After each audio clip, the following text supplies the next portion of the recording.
What would you do if the person you trusted most left you to die in the desert? Tonight, I'm sharing a story of betrayal so deep it carved scars into the earth itself. A tale of a woman who crawled through hell with nothing but a secret that could topple an empire, and the broken man who chose to save her when the world had taught him to look away. This is a story about the price of silence and the cost of breaking it. Before we begin, please hit that like button and comment your city below so I can see how far this story travels across the world. Now, let's dive in. The desert didn't care who you were before. It didn't matter if you'd been loved or hated, feared or forgotten. Out here, under the relentless sun that turned the sky into hammered copper, everything bled down to one simple truth. You either survived or you became dust. Lena Cross was becoming dust. She crawled through the Red Canyon dirt on hands that no longer resembled hands, swollen, cracked, fingers bent at angles that made movement an agony.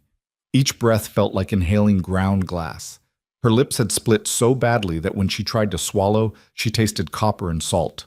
The sun was setting now, finally offering mercy from its brutal assault, but Lena knew the night would bring its own horrors. The cold, the predators, the hallucinations that had started yesterday, or was it 3 days ago? Time had lost meaning somewhere between the second and third sunrise. Above her, the vultures circled. She'd noticed them this morning, black silhouettes against the burning sky, patient as death itself. They knew. Scavengers always knew. They could smell the approach of the end, could sense when a living thing had crossed that invisible line between fighting and failing. Lena had crossed that line hours ago. Her right leg dragged uselessly behind her, the knee shattered from the fall. Or had it been the beating? The memories blurred together, her husband's face, cold and calculating even as he struck her, the trunk of the car, the smell of gasoline and fear. The moment the vehicle stopped and rough hands had thrown her over the edge of the ravine, the sound her body made hitting the rocks below. "Just die already," Marcus had said, his voice floating down from above. Not angry, not even particularly interested, just stating a fact, like commenting on the weather. "You should have kept your mouth shut, Lena. You should have just played your part." That had been 4 days ago, maybe 5. She'd survived the fall, survived the first night, survived long enough to realize that Marcus hadn't just tried to kill her. He'd chosen the cruelest method possible. No bullet, quick and final.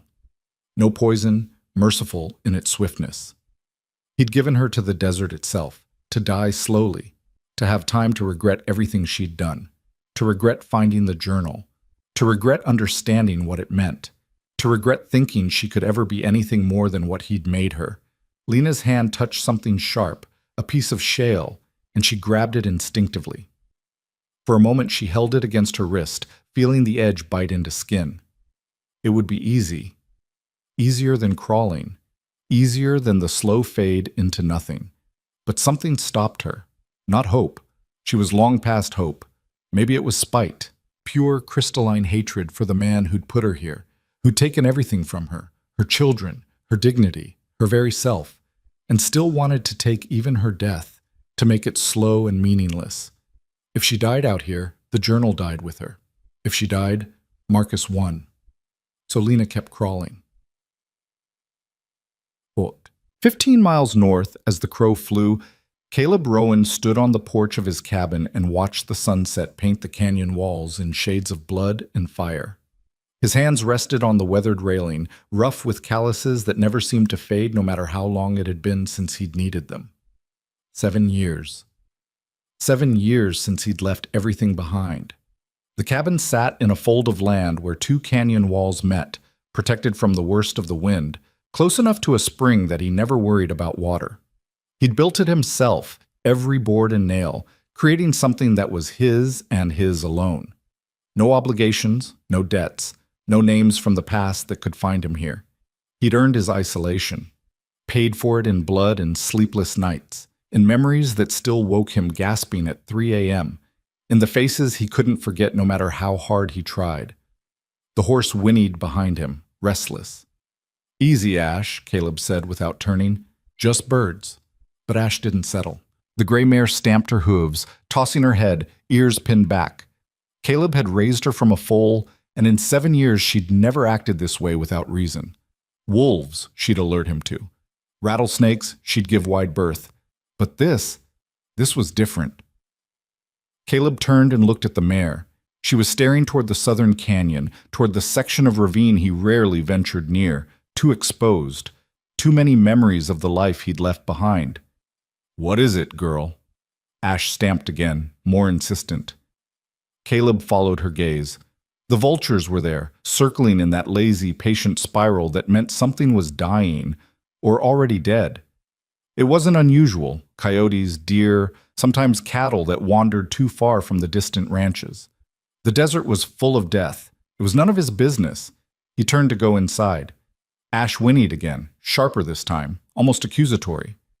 "It's not our problem," Caleb said aloud, though who he was trying to convince wasn't clear. He made it to the door, put his hand on the frame, stood there for a long moment while the sun bled out across the horizon and the shadows grew long and deep. "Not your problem, not your responsibility. You left that behind." But his hand wouldn't turn the doorknob. 7 years ago, Caleb Rowan had been a different man. A man who'd carried a badge and believed in justice, who'd thought the law could protect people if you just followed it hard enough, believed in it strong enough. Then he'd learned the truth. Sometimes the law protected the wrong people. Sometimes it crushed the very ones it was meant to save. And when you tried to fight that, when you tried to make it right, people died. Good people. Because of him. So he'd walked away, turned in his badge, burned his uniform, and rode until he found a place where he could forget, where no one would ask him to be that man again. Just birds, he told himself, probably just an animal. But Ash made a sound he'd never heard from her before, almost pleading. "Damn it," Caleb muttered. He went inside, grabbed his rifle, more from habit than expectation, and saddled Ash. The mare practically danced with impatience as he checked the straps, making sure his canteen was full. Probably a waste of water, but old habits died hard. The ride to the southern canyon took 20 minutes in the fading light. Caleb knew these paths by heart, could navigate them in full dark if needed. The vultures grew larger as he approached, and he could make out 6, maybe 7 of them, circling over a specific point in the ravine. Definitely something dead down there. Ash picked her way carefully down the slope, and Caleb let her choose the path. The mare had better instincts than most people he'd known. As they descended, the smell hit him, not the thick, sweet rot of something long dead, but something else. Copper, salt, blood, fresh blood. His hand moved to the rifle without thought, old reflexes kicking in. His eyes scanned the canyon walls, the shadows, looking for threats. Bandits sometimes use this area, though rarely this far from the main routes. Could be a trap. But Ash kept moving forward, confident, and Caleb trusted her. They rounded a boulder and he saw it. Not an animal, a person. A woman, lying in the dirt, barely moving. Even from 30 feet away, Caleb could see the damage. The twisted leg, the dark stains on torn clothing, the way her fingers clawed weakly at the ground. Every instinct he'd spent 7 years building screamed at him to leave. This was how it started. This was how you got pulled back in. You helped one person, and suddenly you were responsible again. Suddenly you were making choices that got people killed. He should ride away. He started to pull Ash's reins. Then the woman's head turned just slightly, and even in the dying light, he saw her eyes. She was conscious, aware. She'd heard him approach, and she was still fighting to live. Damn it all to hell. Caleb dismounted and approached slowly, rifle ready but pointed down. As he got closer, the extent of the damage became clear. This wasn't a fall, or rather, not just a fall. This woman had been beaten, badly, before she'd ended up in this ravine. The bruises on her face were days-old, purple-black, and grotesque. Her hands were shredded from crawling, her leg. He'd seen compound fractures before. This wasn't quite that bad, but it was close. "I'm not going to hurt you," he said, keeping his voice low and steady. "I'm going to help." The woman's lips moved. It took 3 tries before sound came out. "Shoot. Me." The words hit like a physical blow. "What?" "Shoot me. Or leave. Don't make it longer." Her voice was destroyed, probably from screaming, probably from days without water, but the words were clear enough. Caleb knelt beside her, setting the rifle aside, reaching for his canteen. I'm not going to do either of those things.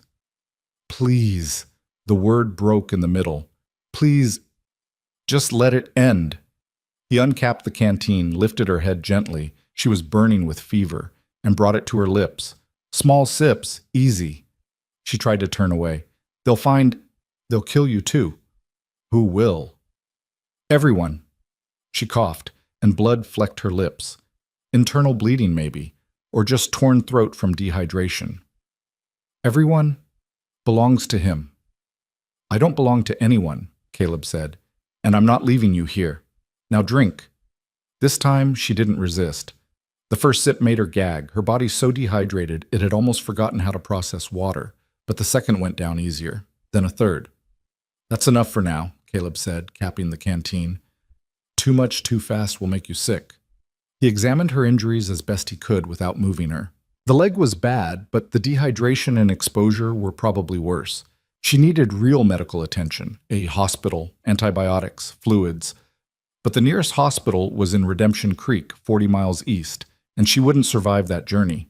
Not in this condition, which meant there was only one choice.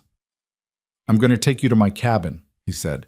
I've got supplies there. I can stabilize you, but I need to move you, and it's going to hurt. Do you understand? The woman's eyes had closed. For a moment, he thought he'd lost her, but then they opened again, focusing on his face with difficulty. Why? She whispered. Why what? Why help me? You don't know me. Caleb was silent for a moment. It was a good question, one he didn't have a good answer for. Because you're still fighting, he finally said. Because you crawled through 4 days of hell and you're still here. That means something. Means I'm stupid. Despite everything, Caleb almost smiled. Maybe, but I'm not leaving you, so you can be stupid together with some company or stupid alone. Your choice. She studied his face for a long moment, and he wondered what she saw there. A stranger, a fool, a chance. Don't touch me, she said, without asking. Something in Caleb's chest tightened. Whatever had happened to this woman, whoever had done this to her, it had been worse than the beating, worse than being left to die. I won't, he promised. I'm going to tell you everything I'm going to do before I do it. And if you want me to stop, you say the word. Understood? The faintest nod. All right.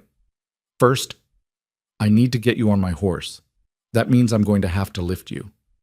I'll try to be gentle, but your leg is going to scream. I'm sorry. Already screaming, she managed. Fair enough. Caleb positioned himself carefully, explaining each movement before he made it. When he finally lifted her, she made a sound that wasn't quite human, pure agony compressed into a single exhale. But she didn't tell him to stop. Getting her onto Ash took 10 minutes of careful maneuvering. The mare stood rock solid through all of it, as if she understood the stakes. Caleb mounted behind the woman, holding her carefully, keeping her injured leg as stable as possible. What's your name? He asked as they started the slow journey back. Lena, she breathed. I'm Caleb. We're going to take this slow, Lena. Every bump is going to hurt, and I'm sorry for that. But we'll get there. I promise. The ride back took twice as long as the ride out. Caleb kept up a steady stream of quiet talk, partly to keep Lena conscious, partly to distract her from the pain. He talked about meaningless things. The weather, the canyon, Ash's quirks. Anything to give her something to focus on besides her own body. Halfway back, she spoke again. They'll come, she said. Who? Marcus. His people. They'll come. For me. Well, they'll have to get through me first. You don't understand. Marcus Cross, so he owns everything. Everyone. Cross. The name tugged at something in Caleb's memory, but he couldn't place it. Right now, I don't care if he owns the sun and the moon. You're under my roof now. That makes you my responsibility. Told you. Stupid. This time, Caleb did smile. Yeah. Maybe so. By the time they reached the cabin, full darkness had fallen. Caleb lit lanterns with one hand, never fully letting go of Lena, who had drifted into unconsciousness during the last mile. He carried her inside and laid her on his bed, the only real bed in the cabin, with the same careful attention he'd shown before. Then came the hard part. He'd learned field medicine during his years as a marshal, enough to keep someone alive until real help arrived. He cleaned the wounds with whiskey and boiled water, wrapped the leg as best he could, checked for signs of internal bleeding. The fever was high, too high, but he had willow bark tea and cool water and patience. Through it all, Lena drifted in and out. Sometimes she woke screaming, fighting invisible attackers. Caleb would talk her down, gentle and constant, reminding her where she was, that she was safe. Other times, she was eerily still, barely breathing. The first night was the worst. Caleb sat beside the bed, changing cool cloths on her forehead, getting drops of water between her cracked lips, watching for any sign that her body was giving up the fight. Twice, he thought he'd lost her. Twice, she came back. As dawn broke on the second day, her fever finally broke. Caleb, exhausted beyond measure, slumped in his chair and allowed himself to hope. She was going to make it. When Lena truly woke, not the fever dreams, not the panic, but actual consciousness, 3 days had passed. The first thing she noticed was the absence of pain, or rather, the reduction of it. Her body still hurt everywhere, but it was a manageable hurt, not the soul-destroying agony of before. The second thing she noticed was the ceiling, wood beams, rough-hewn but solid. Not the ornate plasterwork of the estate, not the trunk of a car, not the infinite sky of the desert, an actual ceiling. She turned her head, slowly, because everything still moves slowly, and took in the room. Small, sparse, clean. A single window showed morning light. There was a table, a chair, a potbelly stove, shelves with supplies. A man's space, lived in but not cluttered. The man himself sat in the chair beside the bed, asleep. His head had fallen back against the wall, and his breathing was deep and even. He had maybe 3 days of beard growth, dark hair touched with gray at the temples, lines around his eyes that spoke of squinting into too many sunrises. His clothes were worn but clean. His hands, resting on the chair arms, were scarred and capable. Lena's instinct was to panic. Strange place, strange man, vulnerable. But she was alive. That simple fact overrode everything else. She was alive when she should be dead. This man, Caleb, she remembered hazily, had brought her here, had saved her. Why? The question didn't make sense. In Lena's experience, people didn't do things without expecting something in return, especially men, especially powerful men. And this man, despite his simple clothes and humble cabin, carried himself with the kind of quiet confidence that came from knowing exactly how dangerous he was. She must have made a sound because his eyes opened immediately, alert despite the deep sleep he'd been in. "You're awake," he said. Not a question, just an observation. "Where?" Her voice came out as a croak, and he immediately reached for a cup of water, holding it so she could see it before he brought it closer. "May I?" he asked. The question surprised her so much she just nodded. He helped her drink, patient and careful, letting her set the pace. When she'd had enough, he set the cup aside and leaned back, giving her space. "You're in my cabin," he said, answering her unfinished question. "About 15 miles from where I found you. You've been here 3 days. The fever broke this morning." Lena processed this information. 3 days. She'd lost 3 more days. "My leg? Badly damaged, but I think you'll keep it. It'll need real medical attention eventually, but I stabilized it as best I could. You had a fever from infection and dehydration, some internal bruising, but nothing critical. You're going to be sore for a long time, but you'll heal." He said it matter-of-factly, the way someone might describe the weather. No drama. No expectation of gratitude. "Why?" Lena asked. "Why what? Why did you help me?" Caleb was quiet for a moment. "You already asked me that." "I don't. Remember the answer. I said you were still fighting, that it meant something. And now? Now you're still fighting, so I guess I was right." Lena stared at him, trying to find the angle, the manipulation, the trap. But his face was open, tired, honest in a way she'd almost forgotten faces could be. "I can't pay you," she said. Didn't ask for payment. I can't. I can't give you anything. Something flickered in his eyes, understanding maybe, or sadness. I don't want anything from you, Lena. You're safe here. That's all. The words should have been comforting. Instead, they terrified her. Because if he didn't want anything, that meant there were no rules, no negotiations, no way to predict what would happen next. It meant she had no control. Her breathing started to quicken. Hey, Caleb said gently, you're safe. I know you don't believe that yet, and that's okay. But it's true. Nobody's going to hurt you here, not even me. Especially not me. You don't know... She had to stop, swallow. You don't know what I did, what he'll do. Marcus Cross, Caleb said. Lena's eyes widened. How? You told me his name when I found you. He paused. I know that name. Or I knew it back when I was a marshal. He's the one who did this to you? She nodded, unable to speak. Your husband? Another nod. Caleb's jaw tightened, but his voice remained calm. Then he's an even bigger bastard than the report suggested. But here's the thing, Lena. I stopped being a marshal 7 years ago for a reason. I don't care what the law says anymore. I don't care about jurisdiction or proper procedure or any of that. You're under my roof, which makes you my business. And nobody, not your husband, not his men, not anyone, gets to hurt you while you're here. That's not a negotiation. That's just how it is. The certainty in his voice was almost overwhelming. He'll kill you, Lena said. He kills everyone. He can try. You don't understand. Marcus, he's not just a man. He's an empire. Politicians, judges, sheriffs, they all belong to him. If he wants you dead, you're dead. There's no escape. Lena, Caleb said quietly, I spent 20 years as a U.S. Marshal hunting men who thought they were untouchable. I've seen empires rise and fall. I've seen men who owned entire territories brought down by a single piece of truth. Your husband might be powerful, but he's not invincible. Nobody is. The journal, Lena breathed. What? The journal.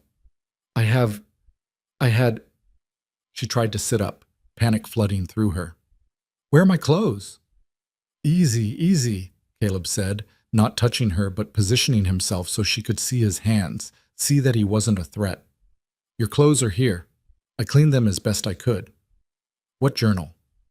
In the lining. The inside pocket. There's a... She was breathing too fast now, on the edge of hyperventilating. Caleb moved to a trunk in the corner and pulled out her torn, blood-stained dress. This? Yes, check the lining. There's a hidden pocket. He examined the dress, found the pocket, and pulled out a small leather-bound journal. It was stained and water-damaged, but intact. Lena nearly sobbed with relief. What is this? Caleb asked. Everything, Lena said. Every deal, every bribe, every murder. Marcus kept records. He's arrogant like that, thinks he's too smart to ever be caught. I found them 6 months ago, started copying everything, names, dates, amounts. The weapons shipments to the cartels, the judges he bought. The witnesses who disappeared, it's all in there. Caleb opened the journal carefully, scanning a few pages. His expression darkened. This is enough to destroy him, Lena finished. Enough to bring down half the corrupt officials in 3 territories. That's why he tried to kill me.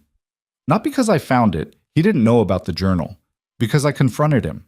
I told him I was going to expose everything. I was going to make him pay for... She couldn't finish, couldn't say it out loud. Your children, Caleb said softly. Lena's head snapped up. How did you... You talked in your fever about a boy and a girl, about promises you couldn't keep. The tears came then, hot and bitter and unstoppable. They were going to testify, she said through the sobs. A prosecutor convinced them that they'd be protected, that they could tell the truth about what they'd seen. Marcus found out. He made it look like an accident, a carriage crash. They were 12 and 14 years old, and he murdered them because they were going to tell the truth. Caleb said nothing, just listened. I stayed silent, Lena continued. Even after that, I was too afraid. I played the perfect wife, attended the parties, smiled at the right people. For 3 years, I did nothing while he continued to kill and steal and destroy. Until I found that journal. until I realized that if I didn't do something, there would be more children, more families, more people destroyed by his greed. So you copied it, made your own record. I was going to take it to the federal marshals. The real ones, not the ones he'd bought.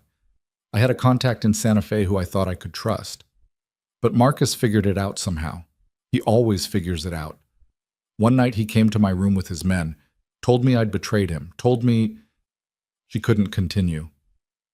You don't have to tell me, Caleb said. He told me I'd forgotten my place, Lena said anyway, needing to get it out. That I was his property, just like everyone and everything else. That he could do whatever he wanted with me, but he decided to be merciful. He'd give me to the desert instead. Let me have time to think about my mistakes. The room was silent except for her ragged breathing. Finally, Caleb spoke. Lena, I need you to understand something. What happened to you, what he did, that wasn't mercy. That was cruelty of the worst kind. But it failed. You're alive. The journal survived. Which means he didn't win. Not yet, Lena said bitterly. But he will. He always does. Not this time. You can't know that. No, Caleb agreed. But I can make sure that if he comes for you, he has to go through me. And I promise you, I'm a lot harder to kill than he probably thinks. Lena looked at this stranger who'd saved her life, who'd listened to her story without judgment, who seemed genuinely willing to stand between her and the monster she'd married. She wanted to believe him, wanted to trust that maybe, just maybe, this time would be different. But she'd learned not to hope. You should take me to Redemption Creek, she said. Drop me at the marshal's office with the journal and walk away. This isn't your fight. Actually, Caleb said, the moment I pulled you out of that canyon, it became my fight. Besides, if you think I'd trust any marshal's office in this territory after what you've told me, you're not as smart as that journal suggests. Then what? A sound outside cut her off. Hoofbeats. Caleb's entire demeanor changed in an instant. The kind, gentle caretaker vanished, replaced by something harder, more dangerous. He moved to the window in 2 strides, positioning himself so he could see out without being seen.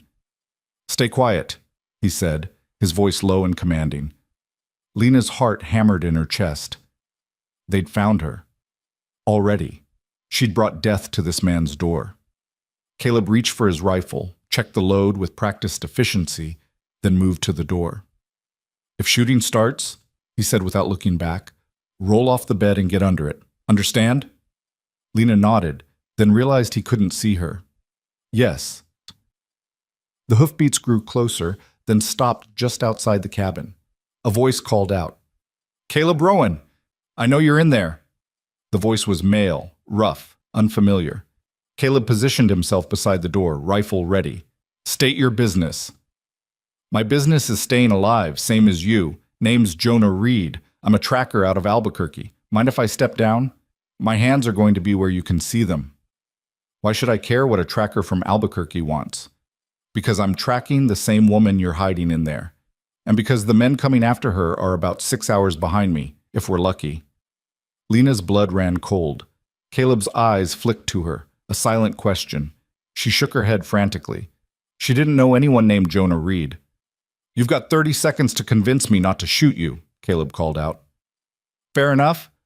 I was hired by a federal marshal named Evan Hale to find Lena Cross before Marcus Cross's men did. Hale's been building a case against Cross for 2 years, but he needs Lena alive to testify.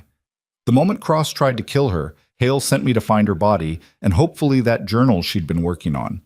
Except she's not dead, which is the best news I've had all week, and you're Caleb Rowan, formerly Deputy Marshal of the Arizona Territory, which means maybe, just maybe, we're on the same side here. Caleb was silent for a long moment. Evan Hale, he finally said. Big man, red hair, scar across his left palm from a knife fight in Tucson. That's him. He still drink whiskey like it's water? Only when he's awake. Despite everything, Caleb almost smiled. All right, Reed, you can step down. But I see a weapon in your hand, and this conversation ends badly for you. Understood. The door opened slowly. Caleb stood back, rifle trained on the entrance. The man who stepped through was lean and weathered, maybe 40, with sun-darkened skin and the kind of eyes that missed nothing. His hands were indeed empty and raised to shoulder height. Ma'am, he said, nodding to Lena, you're looking better than I expected, considering I spent the last week tracking your crawl through that canyon. That took guts. Or stupidity, Lena said, echoing her own words from days before. Reed smiled. Sometimes there's not much difference. Marshal Hale's been worried sick about you. We knew Cross was planning something, but we didn't know what until you disappeared. Found your contact in Santa Fe 3 days ago. He'd been shot, but he lived long enough to tell us what you were planning. Lena closed her eyes. Another death. Another person she'd gotten killed. I'm sorry, she whispered. Don't be, Reed said firmly. Miguel knew the risks. He's the one who got word to Hale that you were in trouble. He saved your life, in a way. Gave us a chance to find you before they did. You said they're 6 hours behind you, Caleb interjected. How many? 4 men when they left Redemption Creek. Could have picked up more since then. Cross has people everywhere. They're following my trail, which means they know I'm tracking her. They'll assume I found her, which means they'll come here expecting resistance. Good, Caleb said flatly. I hate disappointment. You can't fight them all, Lena said. There's too many. Marcus won't stop sending men until I'm dead. Then we don't fight them here, Reed said. We run. I've got fresh horses stashed 2 miles north. We can reach them before Cross's men get here. Head for Santa Fe. Hale's got a safe house there, federal protection. Once Lena testifies, Cross's empire starts crumbling. And you trust this Hale? Caleb asked. Reed met his eyes. With my life, he's one of the good ones, Rowan, like you used to be. The barb hit its mark, but Caleb didn't flinch. I stopped being one of the good ones for a reason. Maybe, but right now this woman needs you to be one anyway. Can you do that? Caleb looked at Lena. She was pale, exhausted, clearly terrified. But there was something else in her eyes too, determination. Despite everything, she wasn't giving up. Lena, he said quietly, this is your choice. We can run, try to reach Santa Fe. Or we can stay here, make a stand. Either way, I'm with you. But it has to be your decision. It was the first real choice anyone had given her in years. Lena thought about her children, about Miguel, dead in Santa Fe, about all the others who'd suffered because Marcus Cross believed he was above justice, about the journal that could finally make him answer for his crimes. We run, she said, not because I'm afraid, but because that journal needs to reach people who can use it, people who won't be bought or intimidated. If that means running, then we run. Caleb nodded. All right. Reed, how long before those horses won't be fresh anymore? We've got maybe an hour before Cross's men reach this area. If we leave now, we'll have a good head start. Then we leave now. Caleb began gathering supplies, food, water, ammunition, medical supplies for Lena. His movements were efficient, practiced, the actions of someone who'd done this before. Reed helped Lena stand, supporting her weight. Her legs screamed in protest, but she bit back the pain. No time for weakness now. Can you ride? Reed asked. I'll ride, Lena said through gritted teeth. I'll crawl if I have to, but I'm not stopping. That's what I figured. Within 15 minutes, they were ready. Caleb took one last look around the cabin, his sanctuary, his escape from the world. 7 years of peace about to be shattered. You didn't have to do this, Lena said softly as he helped her toward the door. Yeah, Caleb said. I did. Because somewhere in the last 3 days, this broken woman with her impossible courage had reminded him of something he'd tried to forget. Sometimes running away wasn't the answer. Sometimes the only way to live with yourself was to stand and fight, even when the odds were impossible, even when it cost you everything. They stepped out into the morning light. Ash and 2 other horses waited. Reed helped Lena onto one while Caleb secured their supplies. North? Caleb asked. North, Reed confirmed. Stay off the main trails. There's a canyon route that'll keep us hidden for most of the day. They mounted up. As they rode away from the cabin, Lena looked back once. The small structure sat peacefully in its fold of land, smoke still rising from the chimney, looking like any other homestead in the territory. But it wasn't just any homestead anymore. It was the place where she'd been given a second chance, where a stranger had chosen kindness over indifference, where she'd been reminded that not all men were monsters, where hope had taken root again, fragile but real. The sun climbed higher as they rode north, leaving the cabin and its 7 years of peace behind. Somewhere to the south, men with guns and orders were coming. A reckoning was approaching. But for now, in this moment, Lena Cross was alive. And for the first time in 3 years, she was fighting back. The canyon route wound through narrow passages where the rock walls rose so high the sun barely touched the ground. It was cooler here, shadowed, the kind of place where sounds echoed strangely and distance became difficult to judge. Reed led them with the confidence of someone who'd traveled these paths before, his horse picking its way around fallen boulders and scattered shale without hesitation. Lena rode between the two men, her injured leg throbbing with every step her horse took. She'd refused the laudanum Caleb had offered, needing to stay sharp, needing to be ready. The pain was almost welcome. It kept her focused, reminded her she was still alive, still capable of feeling something other than fear. They'd been riding for 2 hours when Reed finally called a halt near a small spring that trickled from a crack in the canyon wall. The horses drank gratefully while the humans refilled canteens and took stock. "We've got maybe 4 more hours of daylight," Reed said, studying the sky visible between the canyon walls.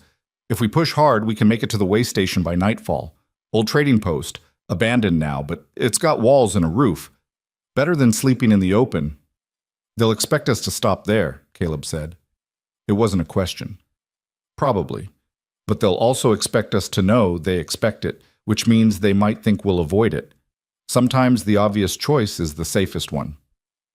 And sometimes it's a coffin." Reed smiled without humor. "You always this cheerful, Rowan?" "Only when people are trying to kill me." "Fair enough." Lena leaned against a boulder, trying to take weight off her leg. Both men noticed, but neither commented. She appreciated that. The last thing she needed was pity. "Tell me about this Evan Hale," she said to Reed. "If I'm trusting my life to him, I deserve to know more than he drinks too much and has a scar." Reed considered the question while he checked his horse's shoes. "Marshall Hale is complicated. He's federal, which means he doesn't answer to local law, which means Marcus Cross can't buy him directly. That doesn't make him safe, just harder to corrupt. He's been working the territories for 15 years, building cases against men like your husband. Slow work. Careful work. The kind that doesn't make headlines but puts bad men in prison for good." "Why me?" Lena asked. "Why my case?" "Because 2 years ago, a shipment of rifles disappeared from a military convoy. Those rifles ended up in the hands of men who used them to kill a lot of people, settlers, lawmen, even some soldiers. Hale traced the shipment back to Cross. Been trying to prove it ever since." "The Painted Rock Massacre," Lena said quietly. Both men looked at her. "I didn't know what it was called then," she continued, "but I remember Marcus coming home that month celebrating. He'd made, what did he say, $15,000 on one deal. I asked him what the deal was. He told me to mind my own business and poured himself more brandy. 3 days later, I read about Painted Rock in the newspaper. 17 people dead. The article said the attackers had military weapons. 17 people, Reed repeated, including 6 children under the age of 10. The words hung in the air like a curse. Caleb's jaw tightened. "That's in the journal?" Lena nodded. "Everything. The supplier in Tucson. The route. The payoffs. Even the name of the cavalry lieutenant who looked the other way." "Then we get it to Hale," Caleb said. "Whatever it takes." They remounted and continued north. The canyon began to widen, offering glimpses of the broader landscape beyond. Rolling desert dotted with sage and mesquite, mountains in the far distance painted purple by the afternoon sun. Beautiful country, if you didn't know how many bodies it hid.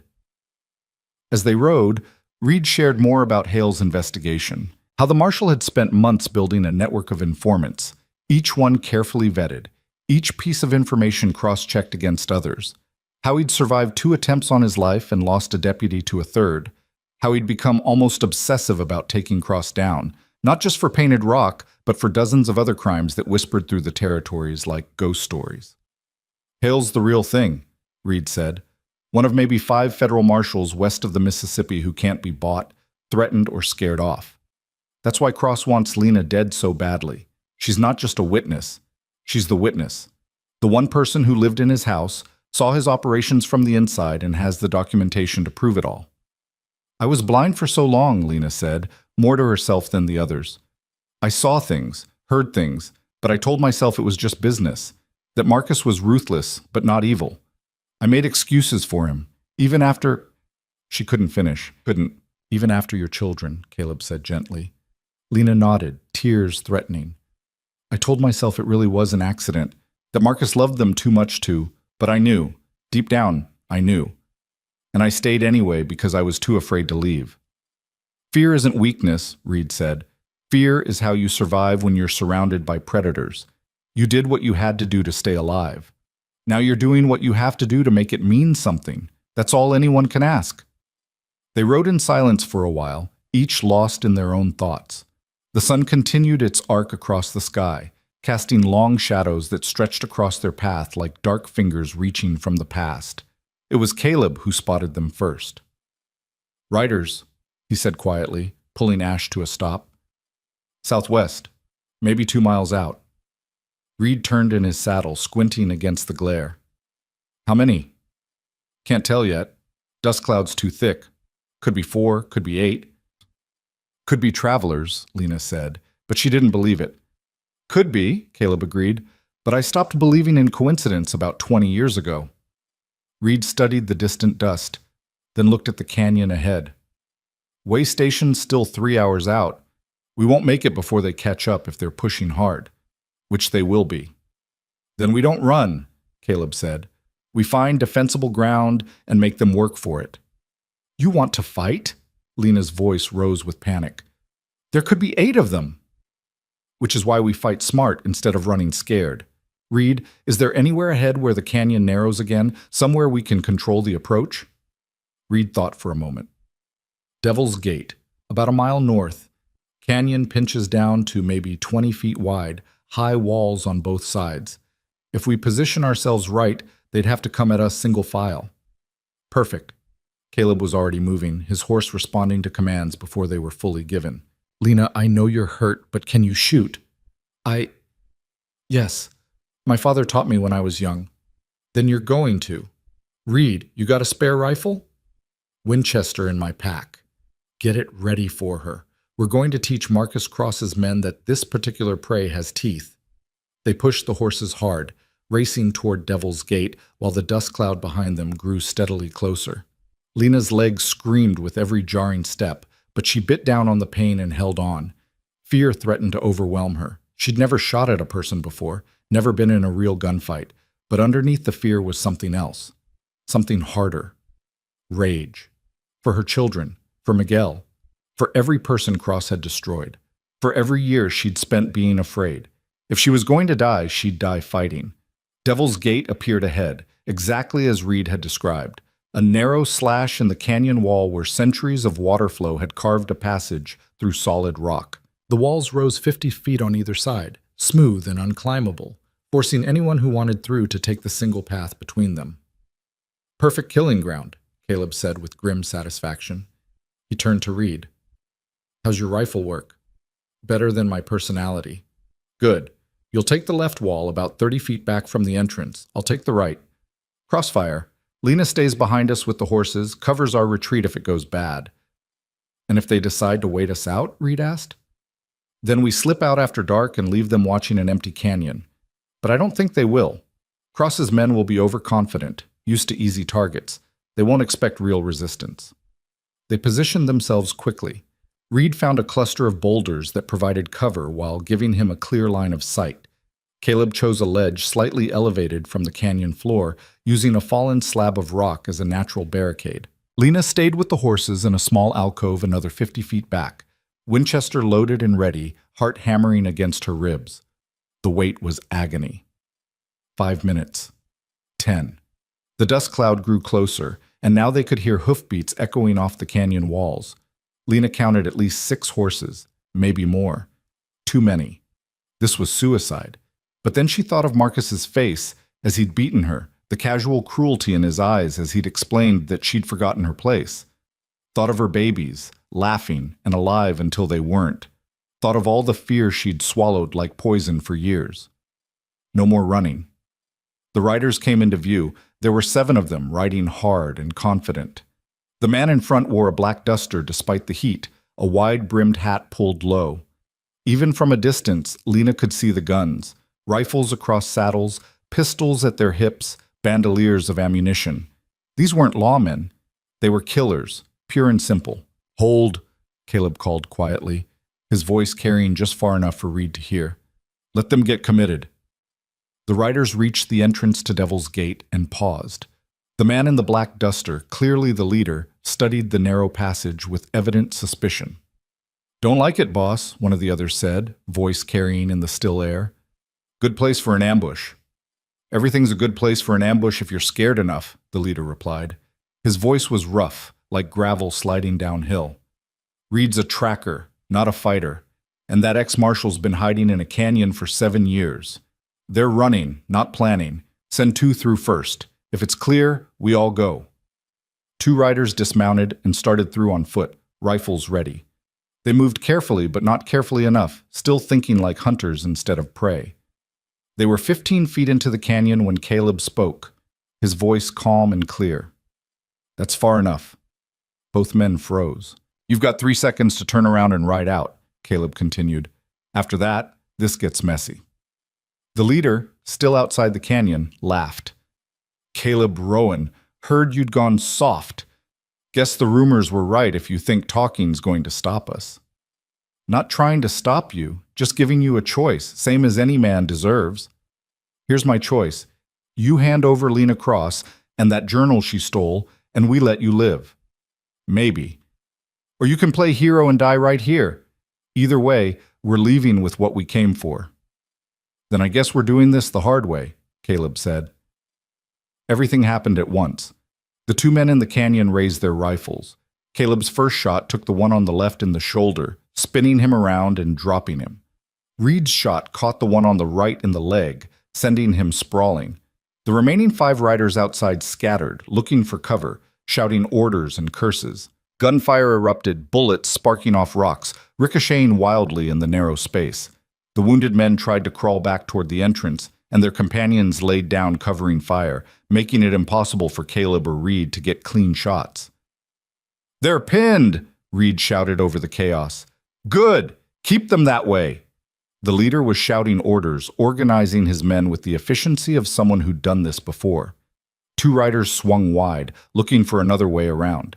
The others kept firing, not trying to hit anything, just keeping Caleb and Reed from advancing. Lena watched from her position, every instinct screaming at her to hide, to run, to be anywhere but here.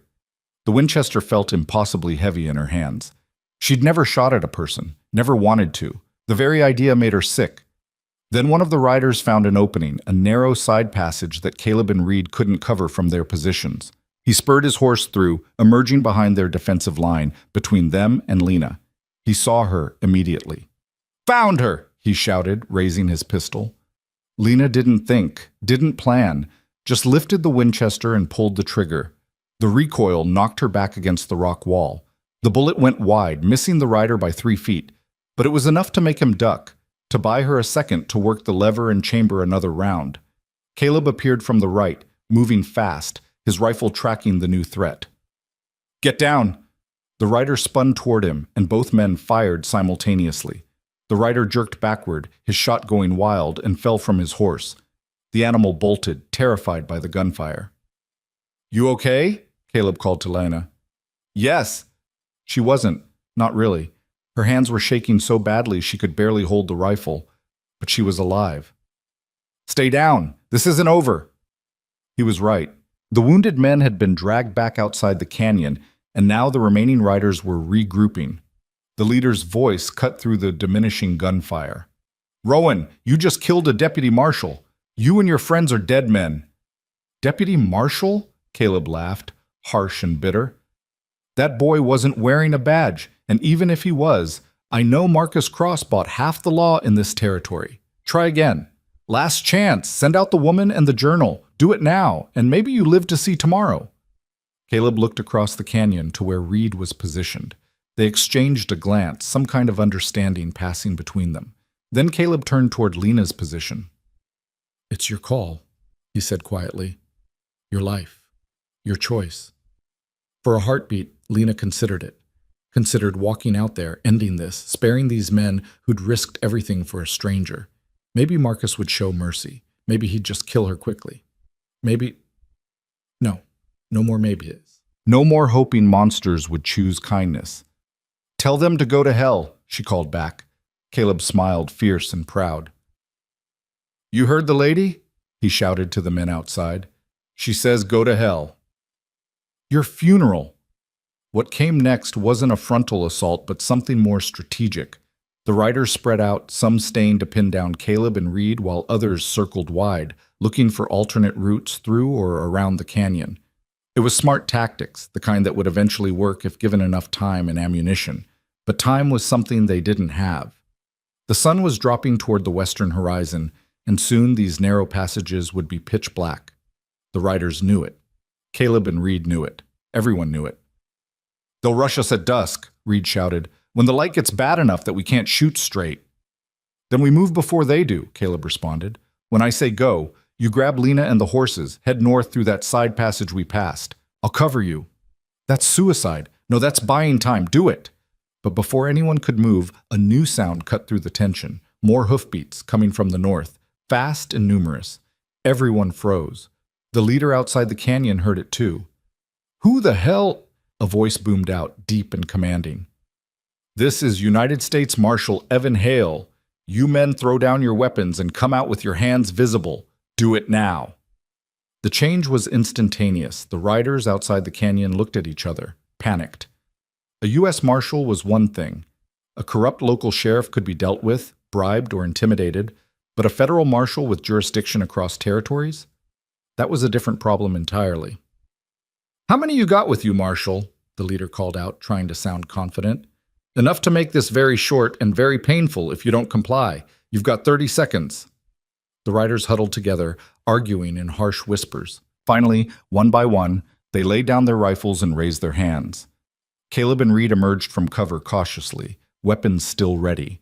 Lena limped forward on her injured leg, hardly daring to believe it was over.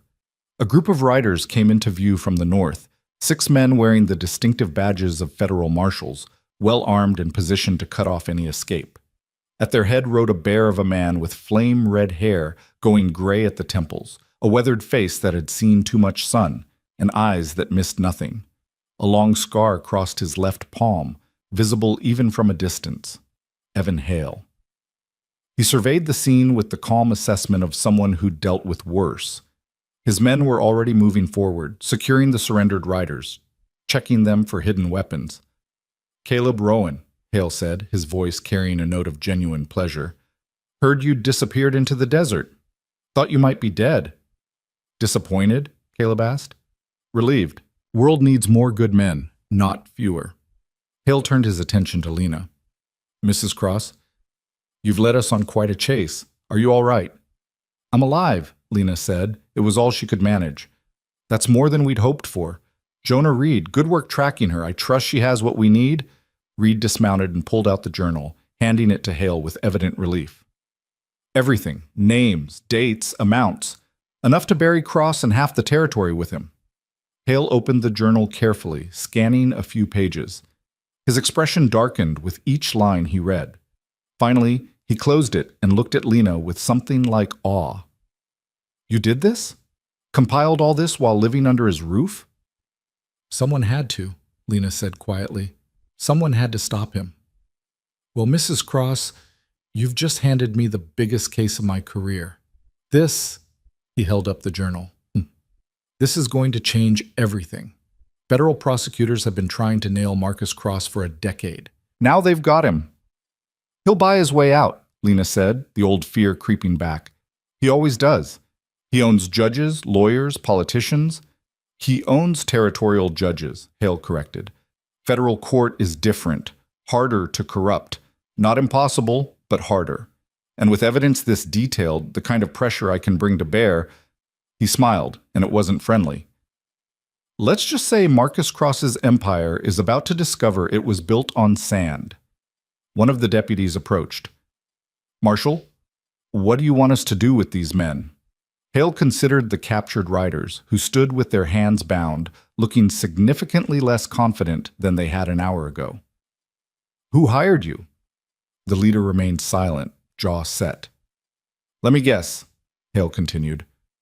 Someone working for Marcus Cross, probably through an intermediary so it can't be traced directly. You were told to recover Mrs. Cross in a journal, eliminate anyone who got in your way, and make it look like outlaws or native raiding parties. Sound about right? Still silence. Here's the thing, boys. Right now, you're facing charges of attempted murder of a federal witness, assault with deadly weapons, and conspiracy.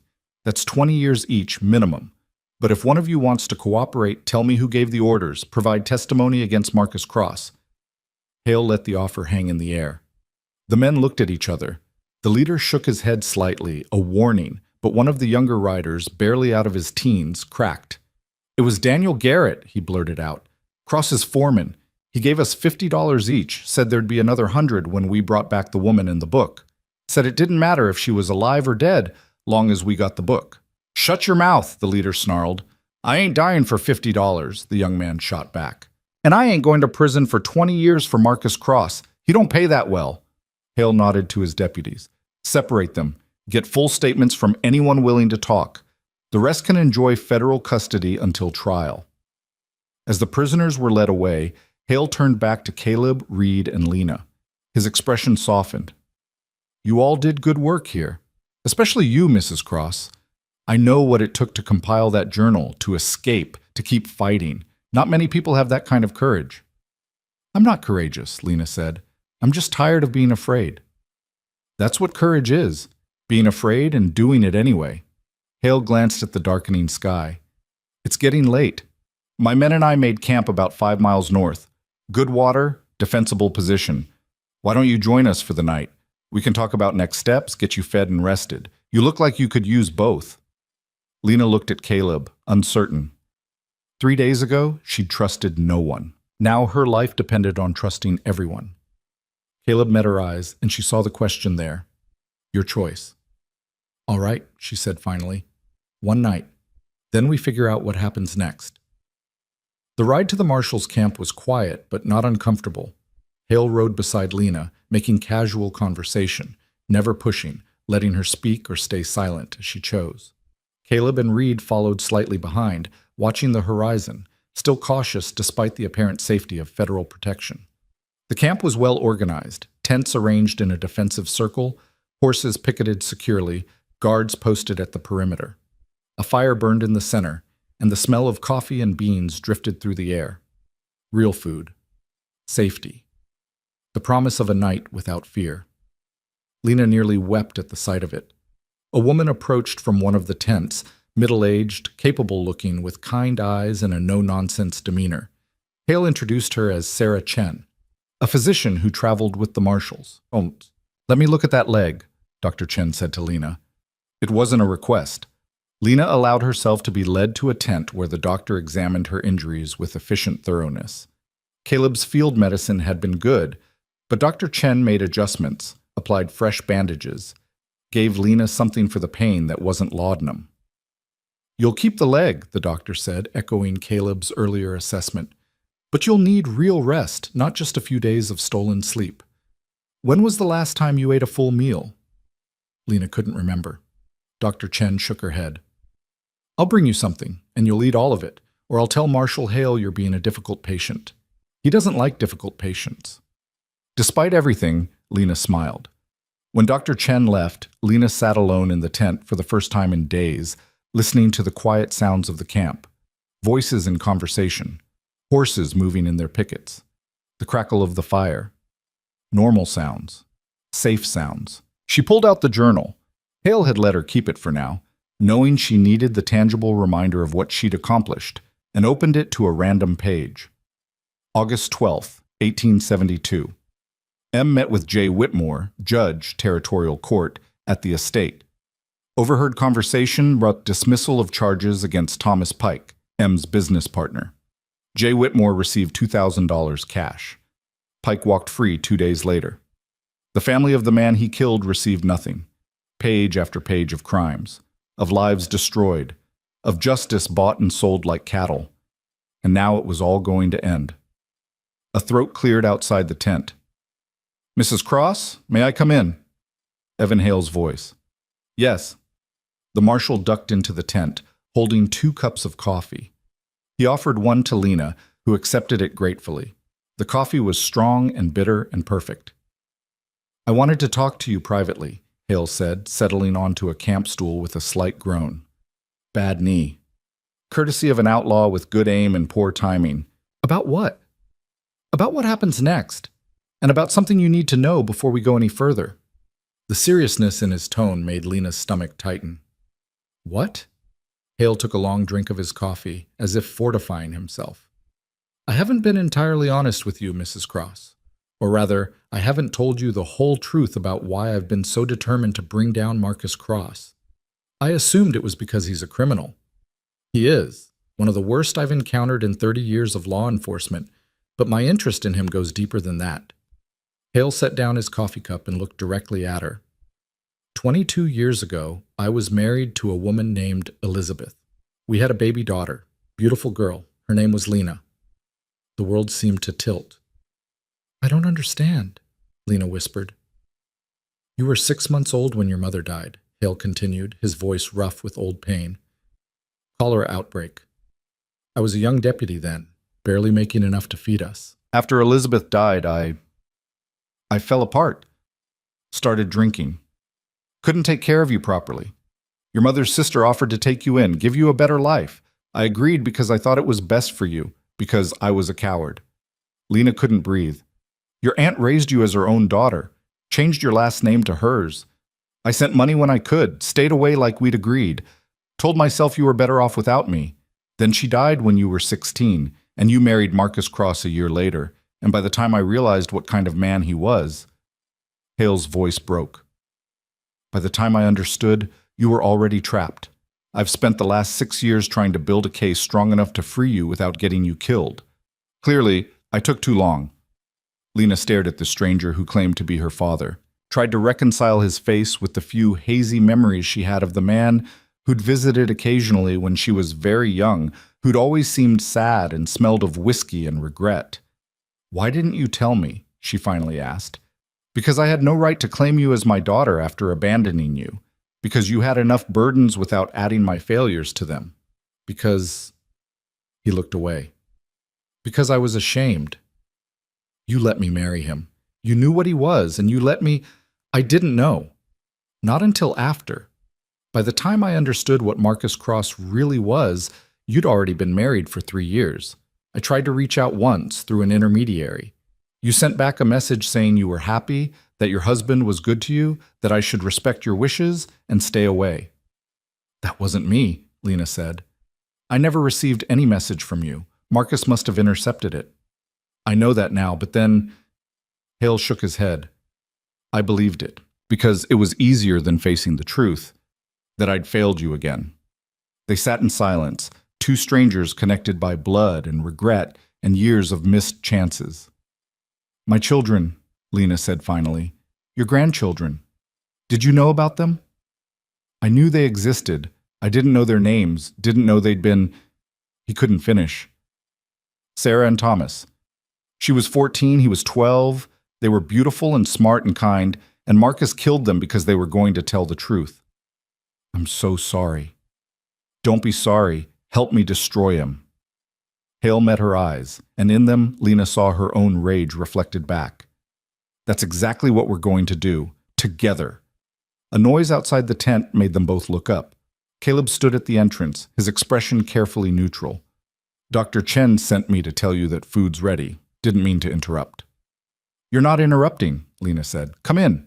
Caleb entered, his presence somehow making the tent feel smaller. He looked between Lena and Hale, clearly sensing the tension. Everything all right? Marshal Hale was just telling me that he's my father, Lena said flatly. Caleb's eyebrows rose. That's unexpected. That's one word for it, Lena agreed. Hale stood, collecting his coffee cup. I'll let you two talk. Lena, we can discuss this more later if you want. Or not at all, if that's your preference. Either way, my commitment to bringing down Marcus Cross hasn't changed. Journal or no journal, father or stranger, I'm seeing this through. He left, and Caleb took his place on the camp stool. Hell of a day, he observed. Hell of a life, Lena corrected. Fair point. Caleb studied her face. How are you holding up? And I mean really holding up, not the brave face you show everyone else. The question, asked so gently, nearly broke her. But Lena had learned long ago that breaking down was a luxury she couldn't afford. I'm angry, she said. At Marcus. At Hale for abandoning me. At myself for staying so long. At every person who knew what Marcus was and looked the other way. I'm so angry I can barely think straight. Good. Good? Anger's useful. Better than fear. Fear makes you small. Anger makes you fight. I'm not a fighter, Caleb. I'm just a woman who got lucky enough to survive. You crawled through 4 days of desert with a shattered leg and didn't give up. You compiled that journal knowing if you were caught, you'd die. You stood in that canyon today and shot at armed men to protect yourself. You're a fighter, Lena. You just didn't know it yet. The words settled into her chest, warm and solid. Maybe he was right. Maybe she'd been fighting all along and hadn't recognized it. What happens now? She asked. Now you rest. Tomorrow, we figure out how to use that journal to end Marcus Cross for good. And the day after that, you start building whatever life you want, free from him, free from fear. You make it sound simple. It won't be, but it's possible. That's more than you had 3 days ago, isn't it? Lena thought about waking up in Caleb's cabin, about the choice he'd given her, about every small moment of kindness he'd shown, about the way he'd asked before touching her, had listened without judgment, had fought beside her without hesitation. Yes, she said quietly. It is. They walked to the fire together, where the marshals and Reed had gathered for the evening meal. Dr. Chen handed Lena a plate piled with beans and cornbread and salt pork, more food than she'd seen in a week. The smell alone made her dizzy. Hale sat slightly apart from the others, respecting her need for space. But their eyes met across the fire, and Lena saw in his face the same desperate hope she felt, that maybe, just maybe, it wasn't too late to salvage something from the wreckage of their lives. The talk around the fire was light, deliberately avoiding the topics that weighed on everyone's minds. Stories were traded, jokes told, the easy camaraderie of men who'd faced death together and come out the other side. Lena listened more than she spoke, letting the normalcy of it wash over her. Later, as the fire burned low and people began drifting to their tents, Reed approached her. Wanted to say, ma'am, what you did today took guts. Not many people could have done it. I didn't have much choice. There's always a choice. You could have given up, could have surrendered, if you have nightmares, anything at all. If you have nightmares, anything at all. You don't have to. I know I don't have to. I want to. There's a difference. Lena looked at this man who'd saved her life, who'd chosen to stand with her when he could have walked away, who'd asked for nothing in return except her survival. Thank you, she said, for everything. I know I've said it before, but you don't have to keep thanking me, Lena. Just keep fighting. Keep being the person who crawled through that desert. That's thanks enough. She nodded, not trusting her voice. Inside the tent, lying on a real bedroll with a real blanket, Lena stared at the canvas ceiling and tried to process everything that had happened. 3 days ago, she'd been dying in the desert, certain her story was over. Now she had allies, evidence, and something she'd thought was lost forever. Hope. It was fragile, this hope, easily broken, but it was there, flickering in her chest like a candle in the dark. Outside, she heard the quiet sounds of the camp settling for the night. Guard shifts changing, horses shifting in their sleep, and somewhere close by, Caleb Rowan keeping watch, a promise made manifest. Lena closed her eyes and for the first time in years, slept without nightmares. Dawn came cold and clear, the kind of morning that made the desert look almost gentle in the soft light. Lena woke to voices outside her tent, low, urgent, the kind of conversation that stopped when footsteps approached. She sat up carefully, her leg protesting but manageable with the medicine Dr. Chen had given her, and listened. Can't be sure it's secure, someone was saying. Hale's voice, she realized. Cross has people everywhere. Even if we make it to Redemption Creek, there's no guarantee. Then we don't go to Redemption Creek, Caleb interrupted. We go straight to Santa Fe, federal courthouse. Get her testimony on record where it can't be buried. That's 3 days hard riding. She's not strong enough yet. She's stronger than you think. Lena pushed aside the tent flap and stepped out into the pale morning. Both men stopped talking immediately, their expressions shifting to practice neutrality. But she'd heard enough. "Don't stop on my account," she said. "I'd rather know what I'm walking into than be protected from the truth." Hale had the grace to look embarrassed. "Mrs. Cross, Lena, if you're my father, you can call me Lena." The word father seemed to cause him physical pain, but he nodded. "Lena, we were discussing the safest route to get you and the journal to federal jurisdiction. There's disagreement about the best approach." "What kind of disagreement?" Caleb stepped forward. "Hale wants to stop in Redemption Creek, let you rest another day or two before pushing on to Santa Fe. I think that's a mistake. Every hour we stay in this territory is an hour Marcus Cross can use to find us." "He already knows where we are," one of Hale's deputies said, walking up to join the conversation. It was the same man who'd questioned the prisoners yesterday, a lean, weathered marshal named Tom Bridger. "Or he will soon. Those men we captured, Cross will know they failed when they don't report back. He'll send more. More men we can handle," Hale said. "What we can't handle is pushing an injured woman too hard and having her collapse before we reach safety." "I'm right here," Lena said sharply, "and I can speak for myself. How far is Redemption Creek?" 20 miles east, Bridger said. "Good town, decent sheriff, has a doctor better equipped than what we've got here. And how many people in Redemption Creek work for my husband?" The silence that followed was answer enough. "That's what I thought," Lena said. "We go straight to Santa Fe. I'll rest when Marcus Cross is behind bars." "Lena," Hale started, "you said yesterday that you'd failed me, that you'd let me down when I needed you most." She met his eyes, unflinching. "Don't fail me now by treating me like I'm fragile. I'm not. I'm tired and hurt and angry, but I'm not fragile. I need you to trust that I know what I can handle." Hale studied her for a long moment, and Lena saw something shift in his expression. Recognition, maybe, or respect. Finally, he nodded. "Santa Fe it is. We leave within the hour. Dr. Chen will ride with us, and we'll take it as easy as we can without stopping.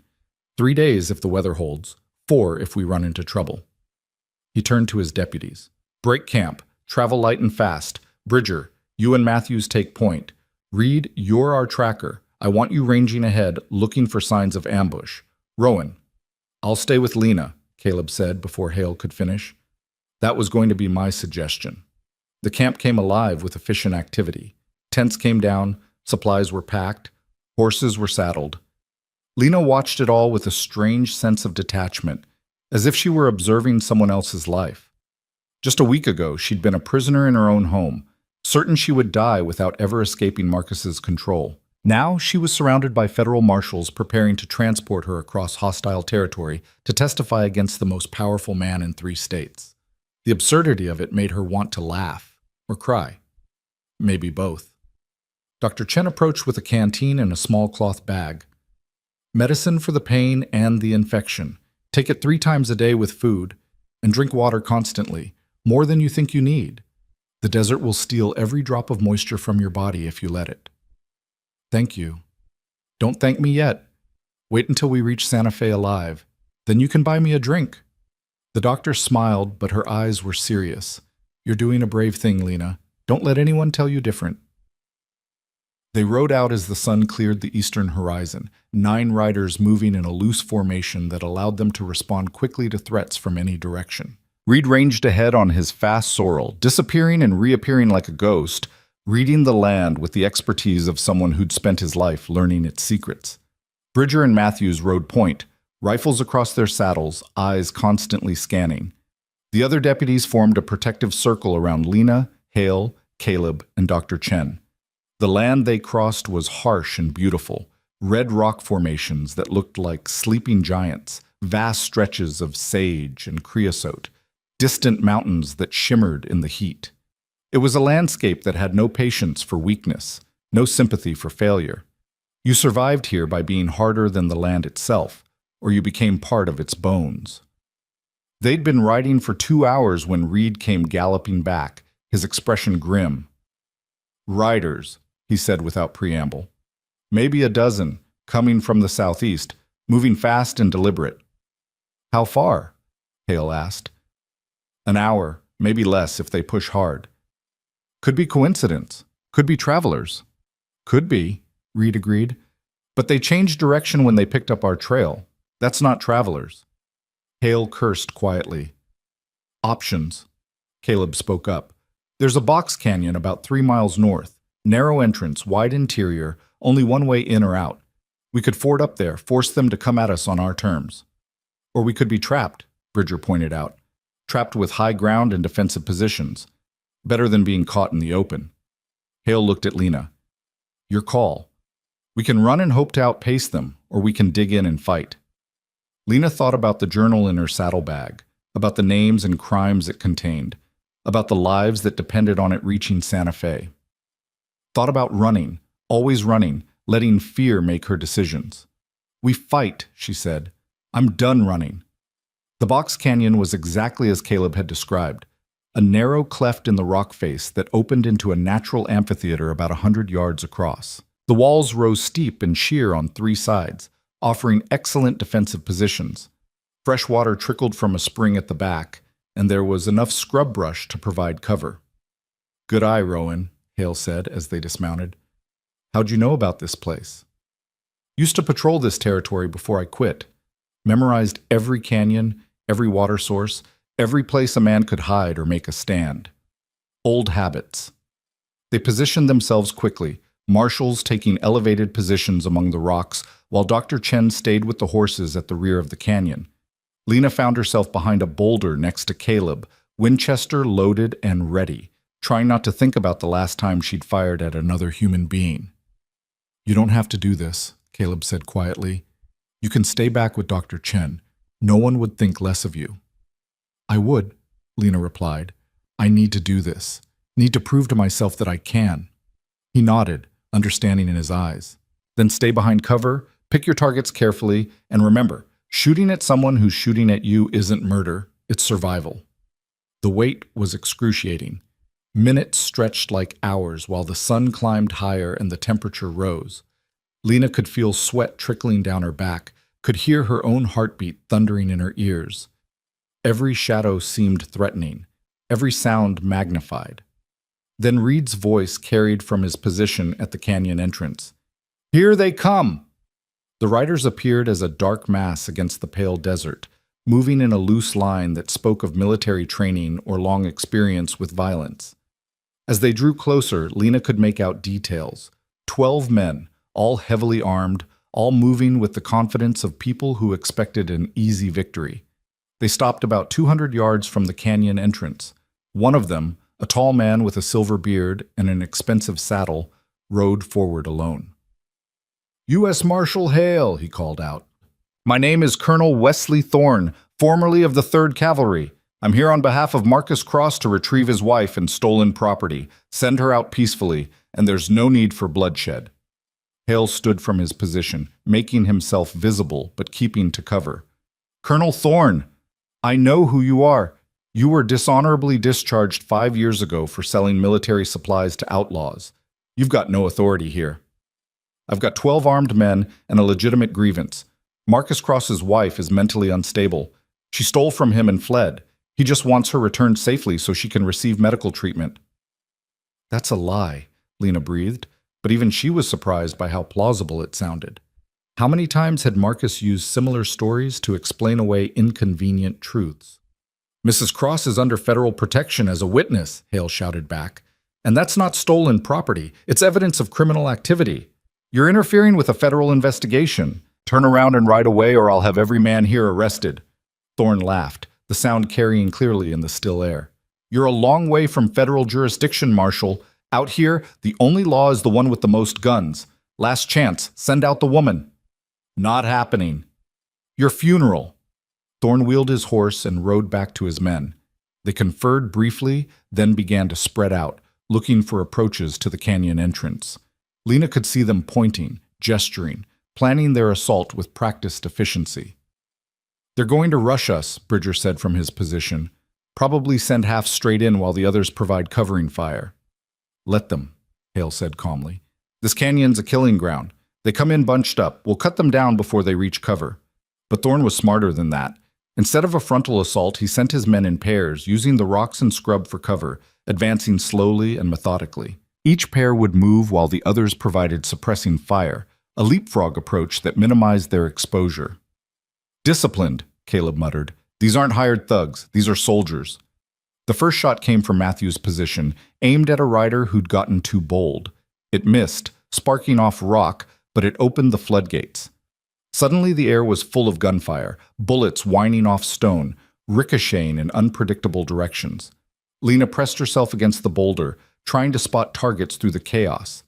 A man darted from one rock to another, and she tracked him with her rifle, squeezed the trigger. The recoil slammed her shoulder, and she lost sight of him in the smoke and dust. She had no idea if she'd hit him. "Good shot," Caleb shouted over the noise. "Keep it up." The battle settled into a brutal rhythm. Thorne's men would advance, the marshals would drive them back, and then it would start again. Neither side could gain a decisive advantage. The canyon walls that protected the marshals also limited their fields of fire, while Thorne's men had numbers and patience. 20 minutes in, one of the deputies, a young man named Harrison, took a bullet to the shoulder and fell back, cursing. Dr. Chen pulled him to safety, already working to stop the bleeding. "We can't keep this up forever," Bridger shouted. "We're running low on ammunition." Hale was reloading his rifle, his movements sharp with frustration. "How many rounds do we have left?" "Maybe 50 between all of us. They've got us outgunned." Lena felt panic rising in her chest. After everything, after surviving the desert and reaching federal protection, they were going to be overwhelmed by Marcus's hired killers. The journal would fall into his hands, all the evidence destroyed, all those crimes unpunished. No, she wouldn't allow it. "Hale," she called out. "There has to be another way out of this canyon, a back way." "There's not. It's a box, 3 walls and an entrance." "Then we make a way." She turned to Caleb. "You used to patrol here. You know this territory. There has to be something we can use." Caleb's eyes widened. "The drainage channel." During flash floods, water comes down from the mesa and drains through a crack in the back wall. It's narrow, but a person could squeeze through. "Where does it come out?" "About a quarter-mile north, up on the mesa. But Lena, it's a tight fit and a dangerous climb. With your leg—" "My leg is fine," she lied. "If I can get through with the journal, circle around, I can reach Santa Fe while you keep them pinned here." "Absolutely not," Hale said, having overheard. "We're not sending you out there alone. We don't have a choice. If we all try to run, they'll chase us down. But if I slip away while you keep them occupied, I can—" "You'll die in the desert," Hale said flatly. "No horse, injured leg, no supplies. It's suicide." "So is staying here," Lena shot back. "At least this way the journal survives. At least Marcus doesn't win." A bullet struck the rock above her head, showering them all with stone chips. The firing was intensifying, Thorne's men sensing weakness, pushing harder. Reed appeared from his position near the entrance, moving in a low crouch. "They're bringing up something. Looks like dynamite." "Of course they are," Caleb said bitterly. "Blow the entrance, seal us in like a tomb." "Or blow it open and rush us in the confusion," Bridger added. Hale's face was carved from stone, weighing impossible choices. Finally, he looked at Lena with something like anguish in his eyes. "If you go, you don't go alone. Rowan goes with you." "I should stay here," Caleb protested. "You need every gun." "I need her alive more than I need your rifle. You've got the best chance of getting her through that drainage channel and across the mesa. The rest of us will hold here, give you as much time as we can." Hale turned to Lena. "You understand what I'm asking. I'm sending you into the desert with one man. No guarantee of rescue. No certainty you'll make it. I could be signing your death warrant." "Or you could be saving my life," Lena said. Again, the word hung between them, weighted with years of regret and missed chances. Hale's jaw worked, fighting emotions he clearly wasn't used to showing. "Go," he finally said, "before I change my mind. Reed, show them to the drainage channel. Bridger, Matthews, get ready to make some noise. We're going to give Colonel Thorne something to think about." The next few minutes were chaos. While the marshals opened up with everything they had, pouring suppressing fire toward Thorne's position, Reed led Lena and Caleb to the back of the canyon, where water had carved a narrow crack in the rock face. It was barely 3 feet wide and disappeared upward into darkness. Climb straight up for about 50 feet, Reed said quickly. Then it angles north. The passage gets tight in places. You'll have to squeeze through sideways. At the top, you'll come out on the mesa. From there, head northeast. You should hit the old Mission Road by tomorrow afternoon. Follow it east to Santa Fe. Should? Caleb repeated. I've never actually done it. Just heard about it from a Navajo tracker, but it beats staying here and getting blown up. Inspiring confidence as always, Reed. Lena looked at the narrow crack and felt her chest tighten. Dark, confined spaces had terrified her since childhood. Marcus had known that, had once locked her in a cellar for 2 days as punishment for some imagined slight. The memory made her hands shake. Lena, Caleb said gently, seeing her fear. We can find another way. There is no other way. She took a deep breath, forced her hands to steady. Let's go before I lose my nerve. The climb was nightmare made manifest. The crack was barely wide enough for Lena's shoulders, the walls pressing in from both sides, rough stone catching on clothing and skin. She couldn't see Caleb below her, couldn't see anything but blackness above. Her injured leg screamed with every movement, and more than once she thought she'd be stuck, wedged between stone walls until she died of thirst. But she kept climbing, because her children had died for truth, because Miguel had died trying to help her, because Marcus Cross had to answer for his crimes, because she refused to let fear win. The passage seemed endless, but it couldn't have been more than 10 minutes before she saw light above, pale and distant but real. Her hands were bloody, her leg was agony, her breathing came in ragged gasps, but she could see daylight. She kept climbing. The crack widened as it neared the top, until finally she could pull herself up and out onto flat ground. The mesa stretched away in all directions, covered in low sage and scattered juniper. The air was thin and cold up here, the wind constant. Caleb emerged moments later, less battered than Lena, but breathing hard. He scanned the horizon quickly, getting his bearings. Northeast, he said. We need to move fast. Once Thorne realizes we're gone, he'll send men after us. They started walking, Lena forcing herself to ignore the pain, to focus on each step rather than the miles ahead. Behind them, the sound of gunfire was already fading, swallowed by distance and wind. They'd made it maybe half a mile when Lena's leg gave out completely. One moment she was walking, the next she was on the ground, the world spinning around her. Easy, Caleb said, kneeling beside her. You've pushed too hard. I can keep going. No, you can't. Your leg's done. We need to rest. We don't have time. We'll make time. He pulled her into the shade of a juniper, examining her leg with gentle efficiency. The bandages were soaked through with blood, and the flesh around the injury was swollen and hot to the touch. It's infected, he said quietly. Badly. The climb made it worse. Then give me more medicine and let's keep moving. Lena, no. She grabbed his arm, forcing him to meet her eyes. I didn't survive the desert and climb through that hell just to die on this mesa. We keep moving. I'll rest when we're safe. Caleb studied her face, saw the determination there, the refusal to yield. Finally, he nodded. All right, but we do this smart. I'll carry you.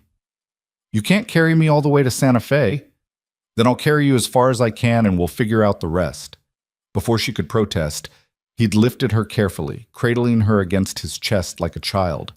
Lena wanted to argue, to insist she could walk, but the relief of being off her leg was too immediate, too overwhelming. Thank you, she whispered. Thank me when we're alive. He started walking, his pace steady despite the extra weight. Hours passed in a blur of pain and heat and thirst. When Caleb needed to rest, he'd set Lena down in whatever shade they could find, let her drink from their single canteen, then pick her up again and continue. He never complained, never suggested turning back. The sun was setting when they finally reached a rocky outcrop that offered better protection. Caleb settled Lena against the stone, his arms trembling from exhaustion. We'll camp here tonight, he said. Too dangerous to travel in the dark on terrain we don't know. What about water? He showed her the canteen, less than a quarter full. We'll ration it, he said. Make it last until we find more. As darkness fell, they huddled together for warmth, the desert night turning cold as ice. Lena drifted in and out of fever dreams, seeing her children's faces, hearing Marcus's voice, feeling the trunk of the car closing over her. Each time she woke gasping, Caleb was there, solid and real, reminding her where she was. "Tell me something," she said during one of her lucid moments. "Tell me why you really helped me. The truth this time." Caleb was quiet for so long she thought he wouldn't answer. Then, 7 years ago, I was working a case. Corrupt sheriff was taking bribes from a mining company to look the other way while they used forced labor. Near slaves, basically. I built a case, got federal warrants, went in to make arrests. The sheriff resisted. Things went bad fast. When the smoke cleared, 3 deputies were dead. One of them was 19 years old, fresh from training. He died because I pushed too hard, moved too fast, didn't give them a chance to surrender peacefully. That wasn't your fault. That's what they told me at the inquiry. Clean shooting, justified use of force. But that boy's mother didn't care about inquiries. She spit on my badge and told me I'd killed her son for nothing. Because the sheriff got off on a technicality anyway. Corrupt judge, surprise, surprise. So you quit. I ran away. Told myself I was done fighting battles I couldn't win. Went to that canyon and pretended the world outside didn't exist. He looked down at her. Then I found you. And I realized I'd been lying to myself. Because looking away when someone needs help isn't peace. It's cowardice. You're not a coward. Neither are you. But we both tried to be, didn't we? Tried to make ourselves small enough that the monsters wouldn't notice us. Lena thought about the years she'd spent in Marcus's house, silent and compliant, hoping that if she was good enough, quiet enough, he'd stop hurting her. How she'd convinced herself it was survival when really it was surrender. "No more," she said. "No more," Caleb agreed. The next morning brought horror. Lena woke to the sound of horses, many horses, coming fast. Caleb was already up, scanning the horizon with grim understanding. "Thorn," he said simply. They'd found the trail. Of course they had. Lena's blood had marked their path like breadcrumbs, and professional trackers would have no trouble following it. "How many?" she asked. "At least 6, maybe more." "Can we outrun them?" Caleb looked at her leg, at his own exhaustion, at the vast empty mesa stretching ahead. "No." "Then we fight." "Lena, I said we fight." She pulled out the journal, pressed it into his hands. "If they take me, you run. Get this to Santa Fe. Promise me." "I'm not leaving you." "Promise me." The riders were close enough now to make out individual shapes. Thorn was with them, his silver beard catching the morning light. Caleb pulled Lena behind the rocks, his mind clearly racing through options and finding none good. They had maybe 10 bullets between them, no water, no realistic chance of escape. This was the last stand, whether they wanted it or not. But before the riders reached them, new sounds filled the air, more horses coming from the north, and with them a voice Lena recognized. "Federal marshals, stand down!" Hale appeared over the ridge with his remaining deputies, horses lathered and riders looking worse for wear, but alive. They positioned themselves between Thorn's group and the outcrop where Lena and Caleb hid. Thorn pulled up short, fury and frustration warring on his face. "This doesn't concern you anymore, Marshal. You don't have jurisdiction on the mesa." "Wrong again, Thorn. The mesa's federal land, which means you're now trespassing, threatening a federal witness, and about 30 seconds away from finding out what prison food tastes like." Hale's rifle was pointed directly at Thorn's chest. "Your move." For a long moment, no one moved. Thorn's men looked at each other, calculating odds, weighing payoffs against consequences. These were professionals, not fanatics. They fought for money, not ideology. Finally, Thorn lowered his weapon. "This isn't over," he said. Cross will answer for his crimes in federal court," Hale interrupted. "And if I see you within 100 miles of this woman again, I'll shoot you myself and sleep like a baby. Now ride, before I change my mind." Thorn stared at him for another long moment, then wheeled his horse and rode away, his men following. Within minutes, they were gone, disappeared into the shimmering heat. Hale dismounted and ran to where Lena lay. Up close, she could see the toll the fight had taken. Bloodstains on his coat, a fresh cut above his eye, exhaustion written in every line of his face. "You're alive," he said, and his voice cracked on the words. "Barely," Lena managed. "How did you find us?" "Reed tracked you. That man could track a ghost across glass. He looked at her leg, and his expression darkened. Dr. Chen, now! The doctor appeared, already pulling supplies from her pack. She took one look at Lena's leg and shook her head. We need to get her to real medical care, soon, or we're going to lose her to infection. How long does she have? Caleb asked. 48 hours, maybe less. Hale stood, his face hardening into resolve. Then we ride for Santa Fe. No stops, no rest. We ride until we get there or die trying. They fashioned a travois to carry Lena, unable to risk the additional trauma of riding. The journey became a nightmare of pain and fever, time losing all meaning as infection ravaged her body. She drifted in and out of consciousness, sometimes waking to find Caleb beside her, sometimes her father, sometimes alone under the vast sky. In her delirium, she saw her children. They looked healthy and happy, just as she remembered them. Not yet, Mama, Sarah said, her voice clear and sweet. You still have work to do. 41 hours after leaving the mesa, they rode into Santa Fe just as the sun was setting. The federal courthouse loomed ahead, solid and permanent, a monument to the idea that justice could survive in a world full of corruption. They'd made it. Dr. Chen worked through the night in a room above the federal courthouse, fighting to save Lena's leg and possibly her life. Caleb sat outside the door, still covered in trail dust and dried blood, refusing to move despite Hale's insistence that he rest. Reed brought coffee that grew cold in Caleb's hands while dawn crept across the city's adobe buildings, painting them gold and rose. When the door finally opened, Dr. Chen looked exhausted but satisfied. She'll live. The leg will take months to heal properly, but she'll keep it. She's asking for you. Caleb found Lena propped against pillows, pale as parchment but conscious. Her eyes found his immediately, and something in her expression made his chest tighten. You stayed, she said. Where else would I be? Getting on with your life. You've done more than enough. He pulled a chair close to the bed. Lena, I didn't come this far to walk away now. Besides, someone needs to make sure you don't try climbing any more mountains with an infected leg. She managed a weak smile. Fair point. Where's the journal? With Hale. He's meeting with the federal prosecutor this morning. They've already started building the case. Marcus will fight back. He'll try to buy the judge, intimidate witnesses, make it all disappear like he always does. Maybe, but this time he's up against federal law, not territorial corruption, and this time you're here to testify. The words settled over them like a weight. Testifying meant reliving every horror, every crime, every moment of her marriage to Marcus Cross. It meant standing in a courtroom and speaking truths that could get her killed. It meant refusing to be silent ever again. I'm terrified, Lena whispered. I know. But you're also the bravest person I've ever met. You'll do this because it's who you are now. A knock at the door interrupted them. Hale entered, holding the journal like it was made of glass and dynamite. How are you feeling? He asked Lena.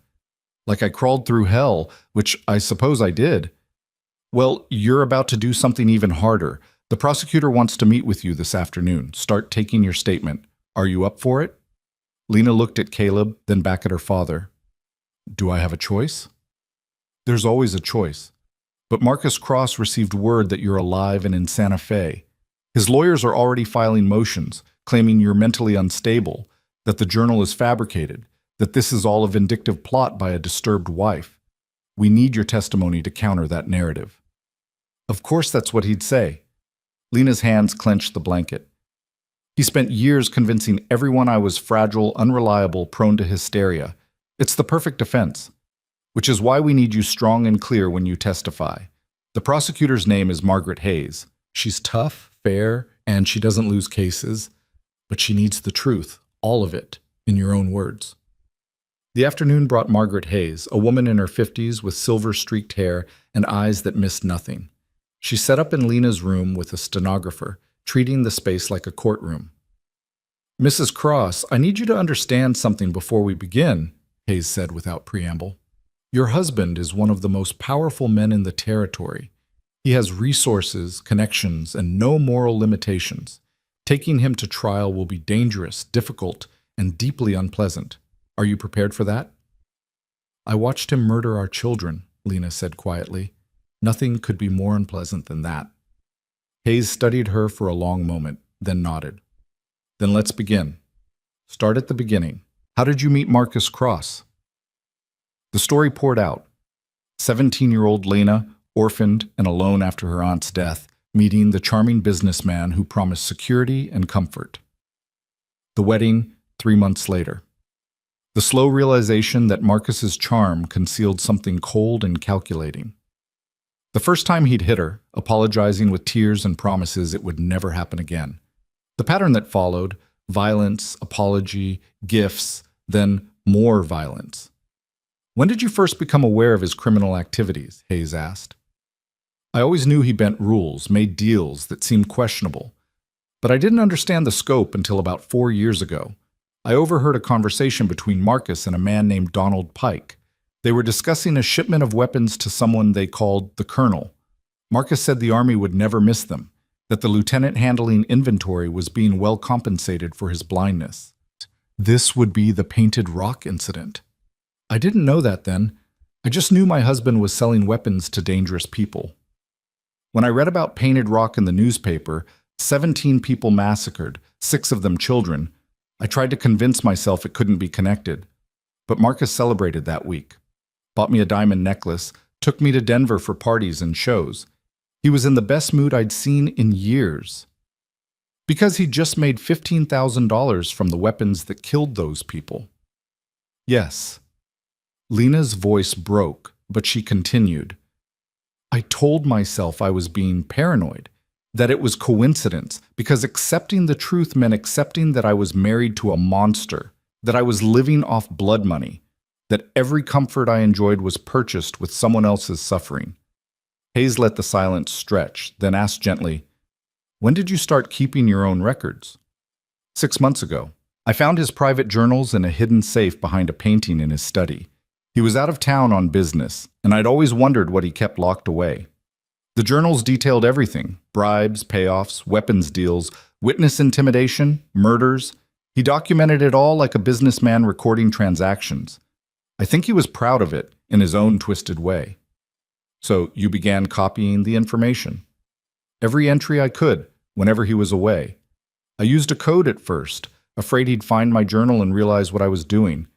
But as I copied more and more, I stopped caring about codes.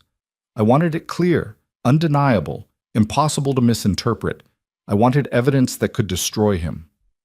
Why? What changed? Lena closed her eyes, and when she spoke, her voice was barely above a whisper. My children started asking questions. Sarah and Thomas were smart, observant. They'd overheard things, seen things. Thomas asked me once why Daddy's friends were always men with guns who looked scary. Sarah asked why we had to lie to people about where Daddy traveled. I told them it was just business, that they shouldn't worry. But they kept asking. What happened next? A federal prosecutor named Robert Dennison came to the house one day when Marcus was away. He told me he was investigating criminal activity in the territory and had reason to believe Marcus was involved. He asked if I'd be willing to speak with him, to share anything I might have observed. I refused. I was too afraid. But as he was leaving, Sarah overheard us. She told him she'd seen her father hurt a man in our barn once, had seen him give money to a judge at a dinner party. She offered to testify. Hayes leaned forward. You let a 14-year-old girl talk to a federal prosecutor without your permission? No. I pulled her away, apologized to Dennison, sent him on his way. Then I made Sarah promise never to speak about what she'd seen to anyone. I thought I was protecting her. I thought if we stayed silent, stayed small, Marcus would leave us alone. But he found out. Someone told him, maybe Dennison trying to pressure him, maybe someone else who'd heard Sarah talking. It doesn't matter. 2 weeks later, Marcus took the children on a trip to visit his brother's ranch. He said, I couldn't come. There was a party I needed to attend, appearances to maintain. The next day, a rider brought news that their carriage had crashed on the mountain road. The driver survived, the children didn't. The stenographer's hands had stopped moving. Even Hayes looked shaken. How did you know it wasn't an accident? Hayes asked. Because Marcus came home smiling, because he held me while I sobbed and I could feel him enjoying it, feeding off my grief. Because 3 days after we buried them, he came to my room and told me I should be grateful. that Sarah and Thomas had been becoming problematic, that difficult children grow into difficult adults. He said I should thank him for sparing me that burden. He actually said that? Word for word. That's when I knew with absolute certainty that he'd killed them, that he'd murdered our babies because they threatened to tell the truth, and that's when I decided to finish what they'd started. The testimony continued for hours, Lena recounting years of abuse and criminal activity, matching each story to specific entries in the journal. Hayes asked difficult questions, pushing for details that made Lena's skin crawl, but never cruel, always with purpose. This wasn't just about building a case. It was about creating a record so comprehensive that no corrupt judge or clever lawyer could make it disappear. When they finally finished, the sun was setting and Lena was shaking with exhaustion. Hayes closed her notes and looked at Lena with something like reverence. "Mrs. Cross, what you've done here takes courage most people will never have to find in themselves. Your testimony, combined with this journal, gives us enough to bring formal charges against Marcus Cross for racketeering, bribery, weapons trafficking, witness intimidation, and accessory to murder. We'll start with the federal crimes, build a case so strong he can't bribe his way out." "When will the trial start?" Lena asked. "Preliminary hearings begin next week. The actual trial could take months to prepare. In the meantime, you'll remain in federal protective custody. We can't risk Cross getting to you before you testify." After Hayes left, Caleb returned with food that Lena couldn't eat and companionship she desperately needed. They sat in comfortable silence until Lena finally spoke. "I keep thinking about what happens after. After the trial. After Marcus is convicted. Assuming he is convicted. What do I do with the rest of my life? I've been defined by fear for so long, I don't know who I am without it." "You learn," Caleb said simply. "You try things, fail at some, succeed at others. You build something new from the ruins of what was. That's what I tried to do in my canyon." "You ran away to your canyon." "True, but the point stands. You get to choose who you become next. That's what freedom means." "I don't feel free. I feel hollow." "Give it time. Hollow can be filled with better things than what was there before." The following week brought the preliminary hearings, held in a courthouse that felt more like a fortress. Federal marshals guarded every entrance, checked every person who entered, made it clear that Marcus Cross's influence wouldn't reach inside these walls. Lena sat in a secure room with Caleb and Hale, watching through a window as lawyers argued over procedure and evidence. Marcus himself appeared on the third day, escorted by a legion of expensive attorneys. He looked exactly as Lena remembered, tall, distinguished, silver hair perfectly groomed, suit tailored to perfection. He could have been any successful businessman attending a social function, only his eyes betrayed the cold calculation beneath the civilized veneer. When those eyes found the window where Lena sat, something flickered across his face. Surprise, perhaps, that she was still alive, or anger that she'd defied him. It passed quickly, replaced by the pleasant mask he showed the world. "He doesn't look worried," Lena observed. "He should be," Hale said grimly. "The judge just allowed the journal into evidence. That means every crime documented in there is now part of the official record. Can his lawyers claim it's falsified? They'll try, but Hayes has corroborating evidence for most of the major entries: witness statements, financial records, telegraph communications. The journal isn't just your word against his anymore. It's a roadmap that other evidence confirms." The hearings concluded with Marcus Cross formally charged on 17 counts of federal crimes. He posted bail, an astronomical sum that he paid without blinking, and was released with strict conditions. No travel outside Santa Fe, daily check-ins with federal marshals, no contact with witnesses or potential jurors. As he left the courthouse, surrounded by lawyers and hired guards, Marcus paused and looked directly at the window where Lena stood. He smiled, cold and knowing, then tipped his hat as if greeting a lady at a party. The gesture made Lena's blood run cold. "He's not done," she said. "Of course not," Caleb replied. "Men like Marcus Cross don't accept defeat. He'll fight this every step of the way." The fight began that very night. Lena woke to shouting in the hallway outside her room. Caleb was on his feet instantly, rifle in hand, positioning himself between her and the door. Footsteps pounded past, voices calling orders. Then Hale burst in, his face grim. "We've got a problem. Someone tried to bribe one of the marshals guarding the building. When that failed, they tried to force their way in. We've got 3 men in custody, but there could be more. Marcus, Lena said. Probably. Or his brother. We're hearing that Vincent Cross just arrived in Santa Fe. Either way, they're making their move, like, we need to relocate you somewhere more secure. They moved under cover of darkness to a safe house on the outskirts of town, a nondescript adobe building that had once been a trading post. Federal marshals rotated guard duty, and Caleb refused to leave Lena's side despite Hale's assurance that she was protected. I've heard that before, Caleb said. Right before good men died because the protection wasn't enough. Days blurred into weeks as the trial date approached. Hayes visited regularly, preparing Lena for testimony, warning her about the tactics Marcus's lawyers would use to discredit her. They'd paint her as unstable, vindictive, motivated by jealousy or greed. They'd suggest she'd fabricated the journal, that she'd been having an affair with Caleb and invented crimes to justify leaving her husband. They'd drag every private moment of her life into public scrutiny, try to make her seem unreliable, untrustworthy, broken. Let them, Lena said coldly. I am broken. Marcus broke me, but I'm also still here, and I'm going to watch him burn for what he's done. The trial began on a Monday in late autumn, the courtroom packed with journalists, curious citizens, and representatives from every major newspaper west of the Mississippi. This wasn't just a trial, it was theater, a public examination of corruption that had infected the territories for decades. Marcus Cross sat at the defense table looking confident and wronged, the perfect picture of a successful man falsely accused by a disturbed wife. Hayes opened with a devastating statement, laying out the evidence systematically, the journal, the corroborating witnesses, the financial records that showed bribes and payoffs. She spoke of painted rock, of dead children, of justice bought and sold.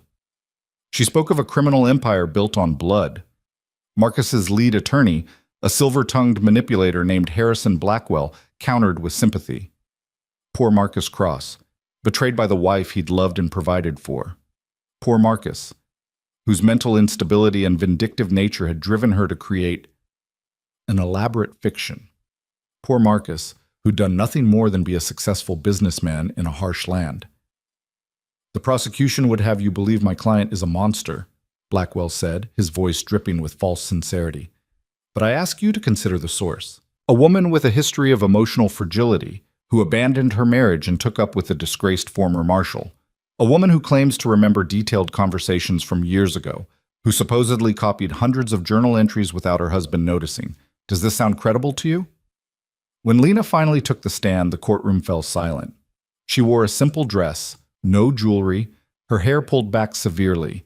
She looked exactly like what she was, a woman who'd survived hell and come out the other side determined to speak truth. Hayes led her through the testimony gently but thoroughly, establishing timeline and context.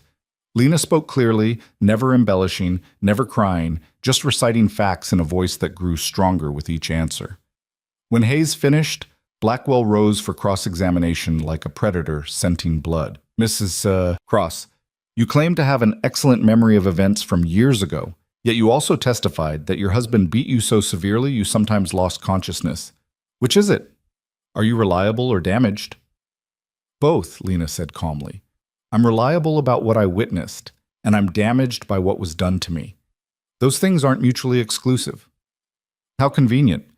Tell me, when did you begin your affair with Caleb Rowan? Hayes objected immediately, but the question had landed. Lena met Blackwell's eyes without flinching.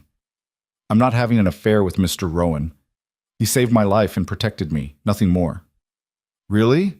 You expect this court to believe a man and woman, alone together for weeks, developed no romantic attachment? I expect this court to focus on my husband's crimes rather than inventing new ones for me. The exchange continued, Blackwell trying to rattle her, to make her seem emotional or unstable.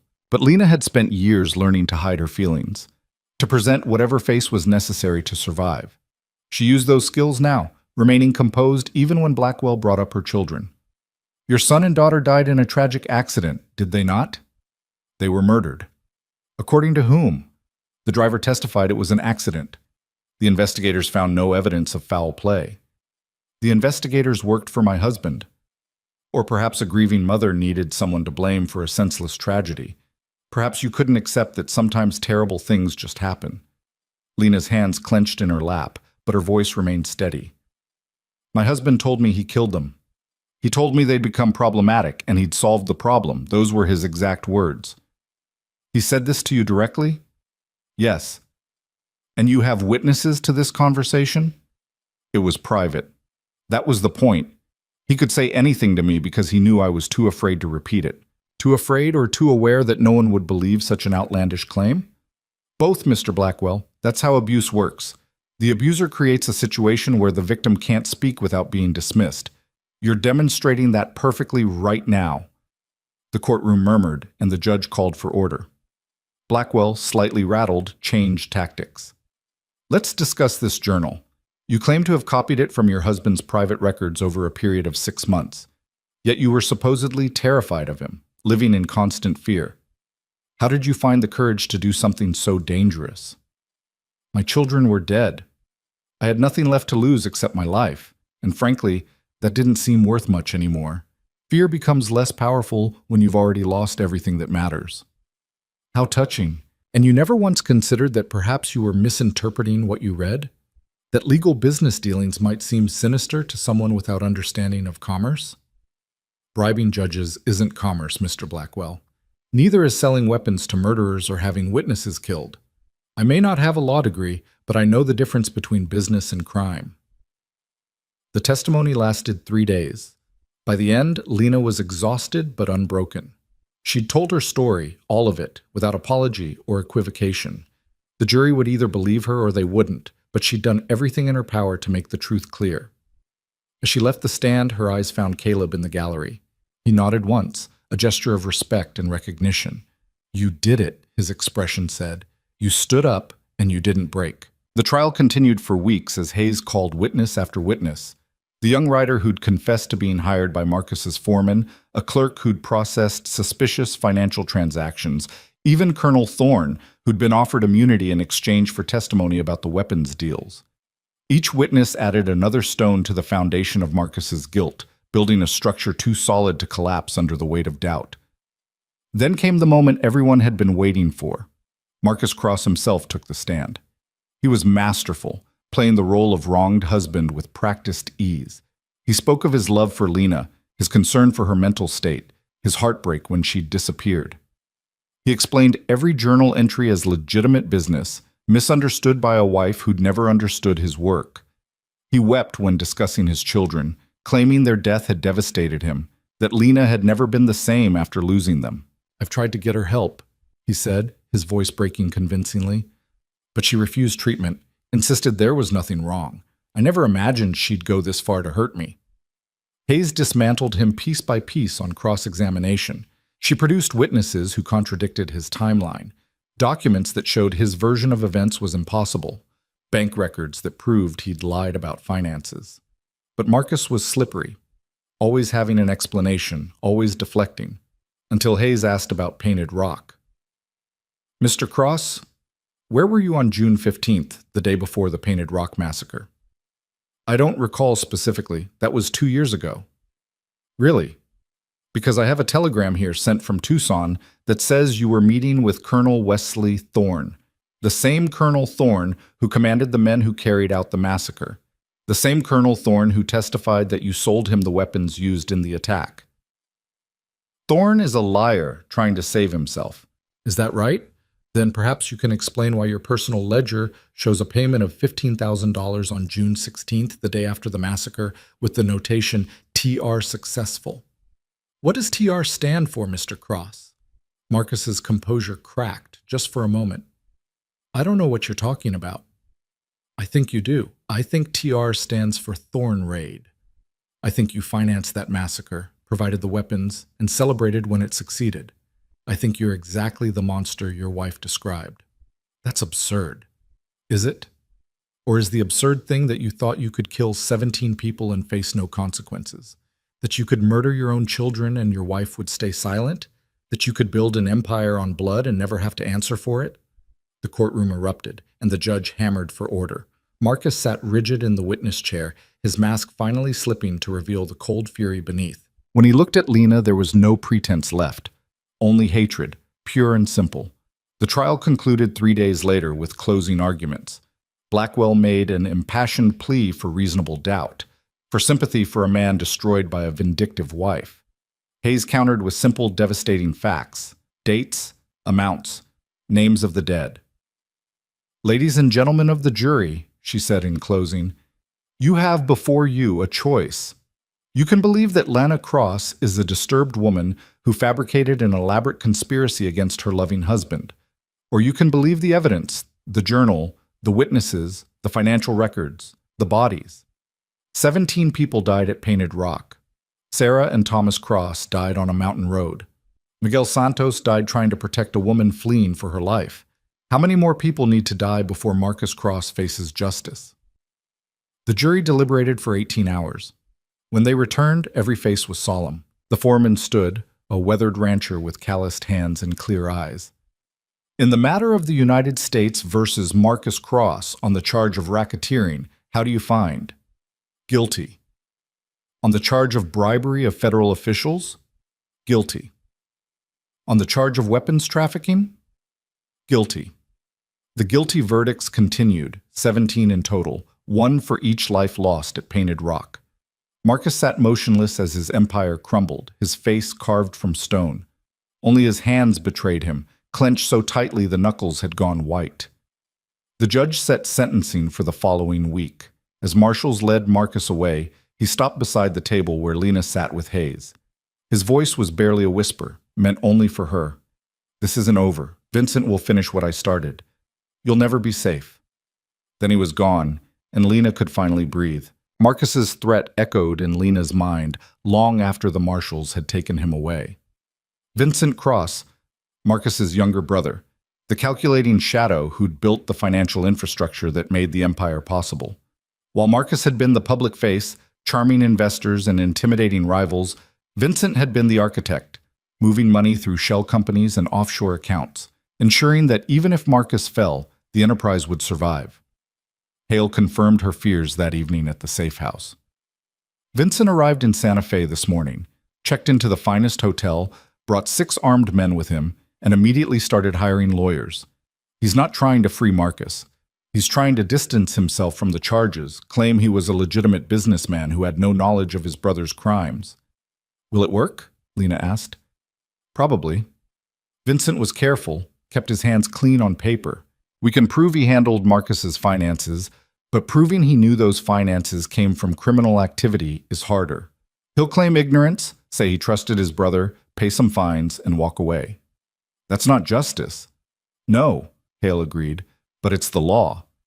Vincent was smart enough to insulate himself from direct involvement, unless we can prove he actively participated in the crimes. "The journal," Lena said suddenly. "There are entries about Vincent. Not many, but Marcus mentioned him by name several times. Discussions about money laundering, about hiding assets from Federal Review." Hayes, who'd been listening quietly, leaned forward. "Show me." They spread the journal across the table and Lena found the relevant entries. Marcus had been less careful than Vincent, occasionally noting his brother's role in moving illicit funds. There were only 5 entries total, but they were damning. Explicit references to Vincent knowingly processing payments from weapons deals, bribing bank officials to falsify records, even threatening an accountant who'd questioned suspicious transactions. "This could work," Hayes said slowly. "It's not overwhelming evidence, but combined with financial records we can subpoena, it might be enough for an indictment. At minimum, it'll force Vincent to answer questions under oath." "He won't break," Lena said. "Vincent's smarter than Marcus, more disciplined. He'll have prepared for this. Then we'll need to be smarter still." The plan came together over the next 48 hours. Hayes would call Vincent to testify as a witness in Marcus's sentencing hearing, ostensibly to provide character testimony. But once he was under oath, she'd pivot to questions about the journal entries, boxing him in before he realized the trap. If he lied, they'd have perjury charges. If he told the truth, they'd have enough for criminal conspiracy charges. "It's risky," Hale warned. "Vincent's lawyers will scream about improper procedure, try to get anything he says thrown out." "Let them scream," Hayes said. "The point is to get his lies on the record. Once we have that, we can build a case." The sentencing hearing was scheduled for Friday morning. Marcus would receive his sentence, Vincent would testify, and Lena would finally see both brothers face consequences for their crimes. But Thursday night brought complications. Lena was sleeping fitfully when gunfire erupted outside the safe house. She woke to Caleb shoving a pistol into her hands and positioning furniture to create a barricade. "Stay down," he ordered, his voice calm despite the chaos. "Federal marshals are returning fire. We're secure for now." For now? Vincent's making his move. He knows once he testifies tomorrow we'll have enough to charge him. This is his last chance to silence you. More gunfire, closer this time. Glass shattered in another room, and someone screamed. Caleb moved to the window, rifle ready, his body positioned to shield Lena from any angle of attack. "How many?" she asked. "Hard to say. At least 8, probably more. Professional shooters, not the hired thugs Marcus used. Vincent's not taking chances." The battle raged for 20 minutes that felt like hours. The attackers tried to breach the safe house 3 times, and 3 times the federal marshals drove them back. But the cost was mounting. Lena could hear wounded men calling for help, could smell smoke from somewhere in the building. Then Hale's voice cut through the chaos. "They're retreating. Hold your fire." The shooting stopped.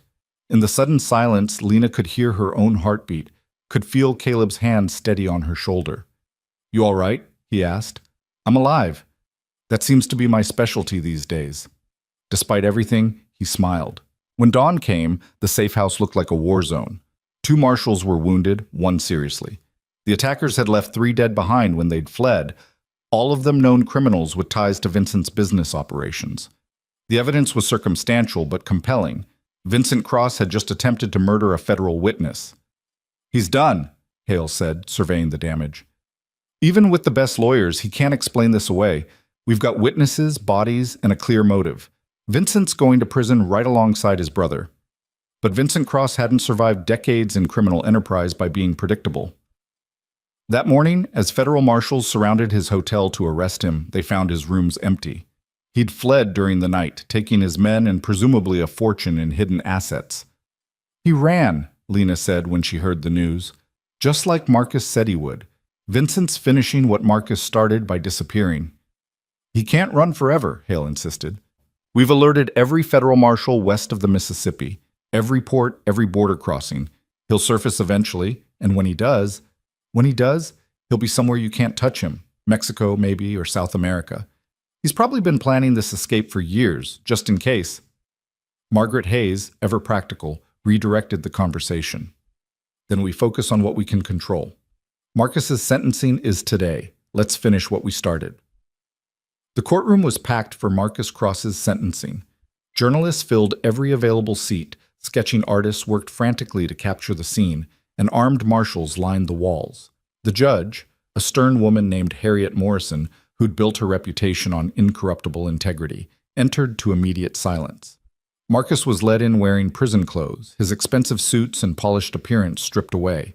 He looked smaller somehow, diminished, though his eyes still held that cold calculation Lena remembered so well. Judge Morrison didn't waste time. "Marcus Cross, you have been found guilty of 17 federal crimes including racketeering, bribery, weapons trafficking, and conspiracy to commit murder. Before I pass sentence, the court will hear from those affected by your actions. Mrs. Cross, you may speak if you wish." Lena stood, her legs still weak but healing, and walked to the front of the courtroom. She didn't look at Marcus, didn't give him the satisfaction of her fear or her hatred. Instead, she looked at the judge, at the jury, at the journalist who would carry her words beyond these walls. "Your Honor, I stood at my children's graves and wondered if I could survive the grief. I crawled through the desert and wondered if I wanted to survive at all. I testified in this courtroom and wondered if the truth would be enough. Now I stand here, and I'm done wondering. Marcus Cross took my children, my dignity, my sense of safety in the world. He took those things from me and from countless others, but he didn't take my voice. He tried, but he failed. And that failure, that one simple fact that I'm still here and still speaking, that's his real defeat. Not the guilty verdicts, not the prison sentence you're about to give him. His defeat is that the people he tried to silence found their voices anyway." She sat down, and the courtroom remained silent for a long moment.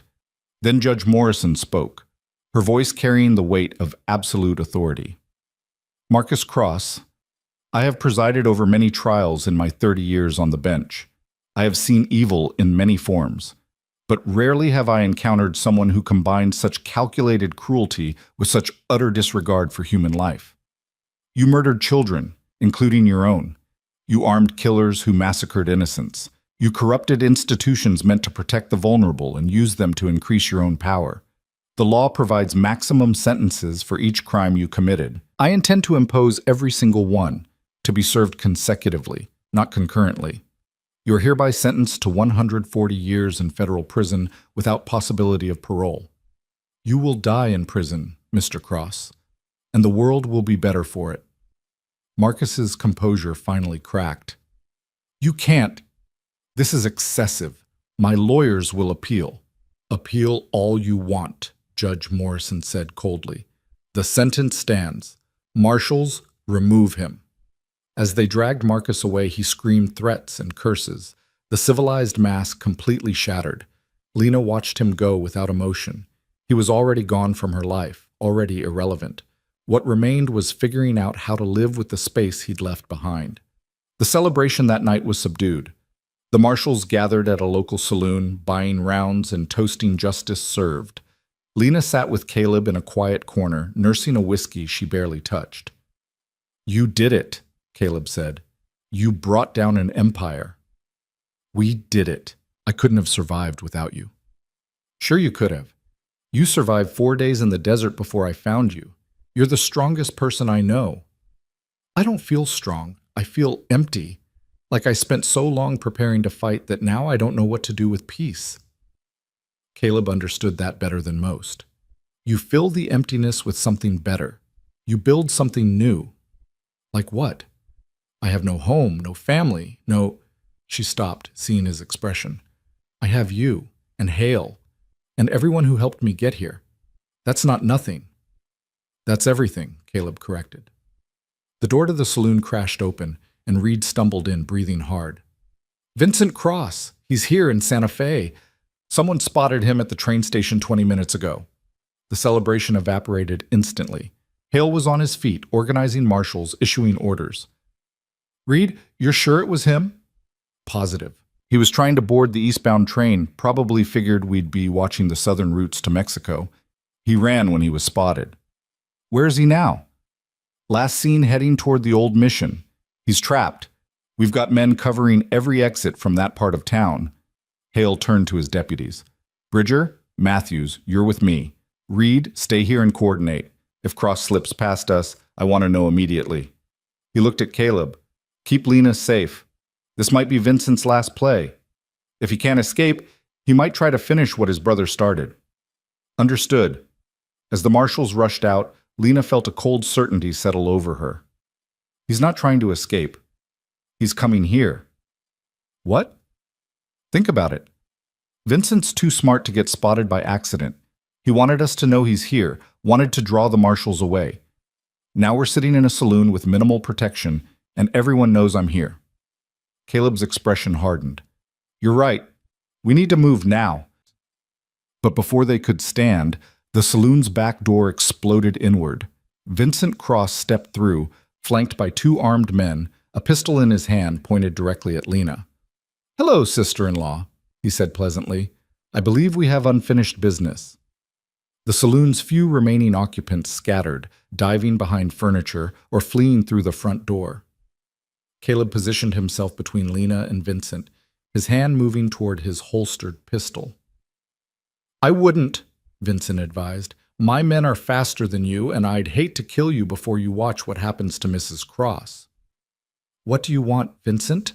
Lena asked, forcing her voice steady. What do I want? I want my brother freed from prison. I want my business empire intact. I want my life back. Since I can't have any of those things, I'll settle for watching you die knowing it's your fault. My fault? I didn't commit the crimes. I just stopped letting them hide. You destroyed everything. Vincent's civilized mask slipped, revealing fury beneath. Decades of work, carefully built relationships, assets worth millions, all destroyed because you couldn't accept your place. Marcus was right. He should have killed you years ago. He tried. I survived. Seems to be a pattern with your family. Vincent's finger tightened on the trigger, and time seemed to slow.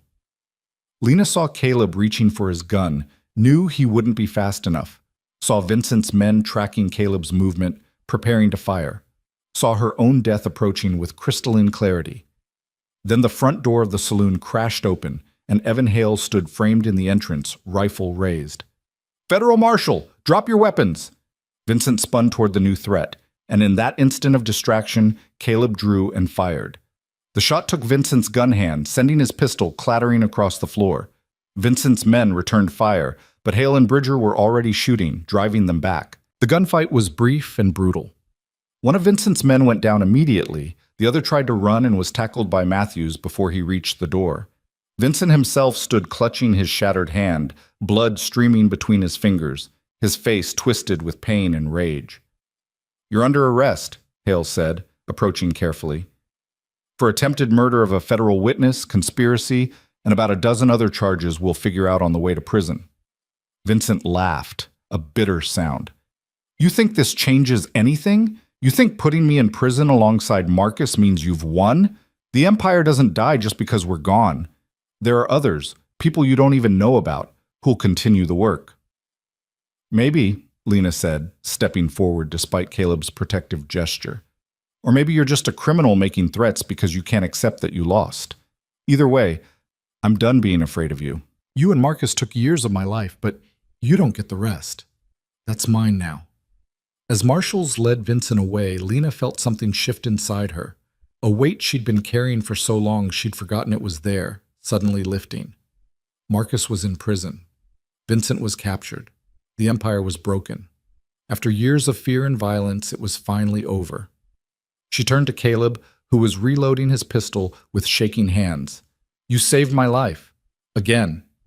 "Getting to be a habit," he said, trying for lightness despite the adrenaline still coursing through him.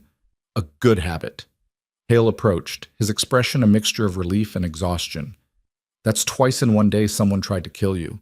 I'm starting to think Santa Fe isn't as safe as I'd hoped." "Nowhere's completely safe," Lena said, "but I'm tired of running from danger. I'm tired of letting fear make my decisions." "What are you saying?" "I'm saying I want to go home. Not to Marcus's estate. That place was never home. But somewhere I choose. Somewhere I can start building a life that's actually mine." Over the following weeks, the practical business of justice ground forward. Vincent Cross was indicted on multiple charges, with his trial scheduled for spring. The territorial governor, facing pressure from federal investigators, resigned in disgrace after evidence emerged of his involvement in Marcus's schemes. A dozen judges, sheriffs, and politicians were arrested or forced from office as the scope of the corruption became clear. The Cross Empire crumbled, assets seized and sold, money returned to victims where possible. The estate where Lena had been imprisoned for years was purchased by a rancher who planned to tear down the main house and use the land for cattle. Lena attended the demolition, watching as the building that had held so much suffering was reduced to rubble.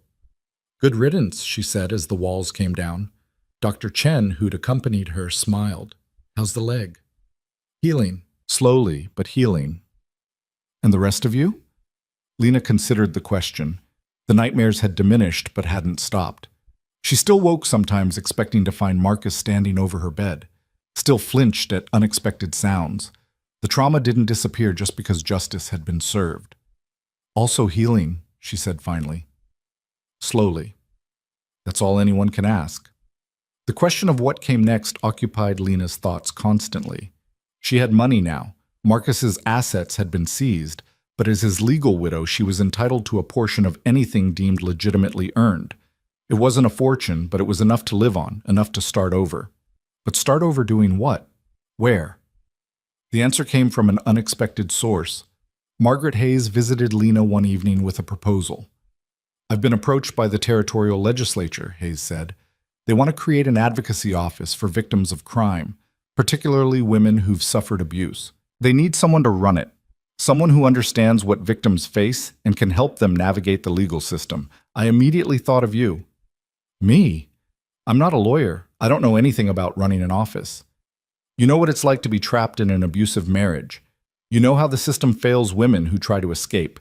You know how to survive when everyone says survival is impossible.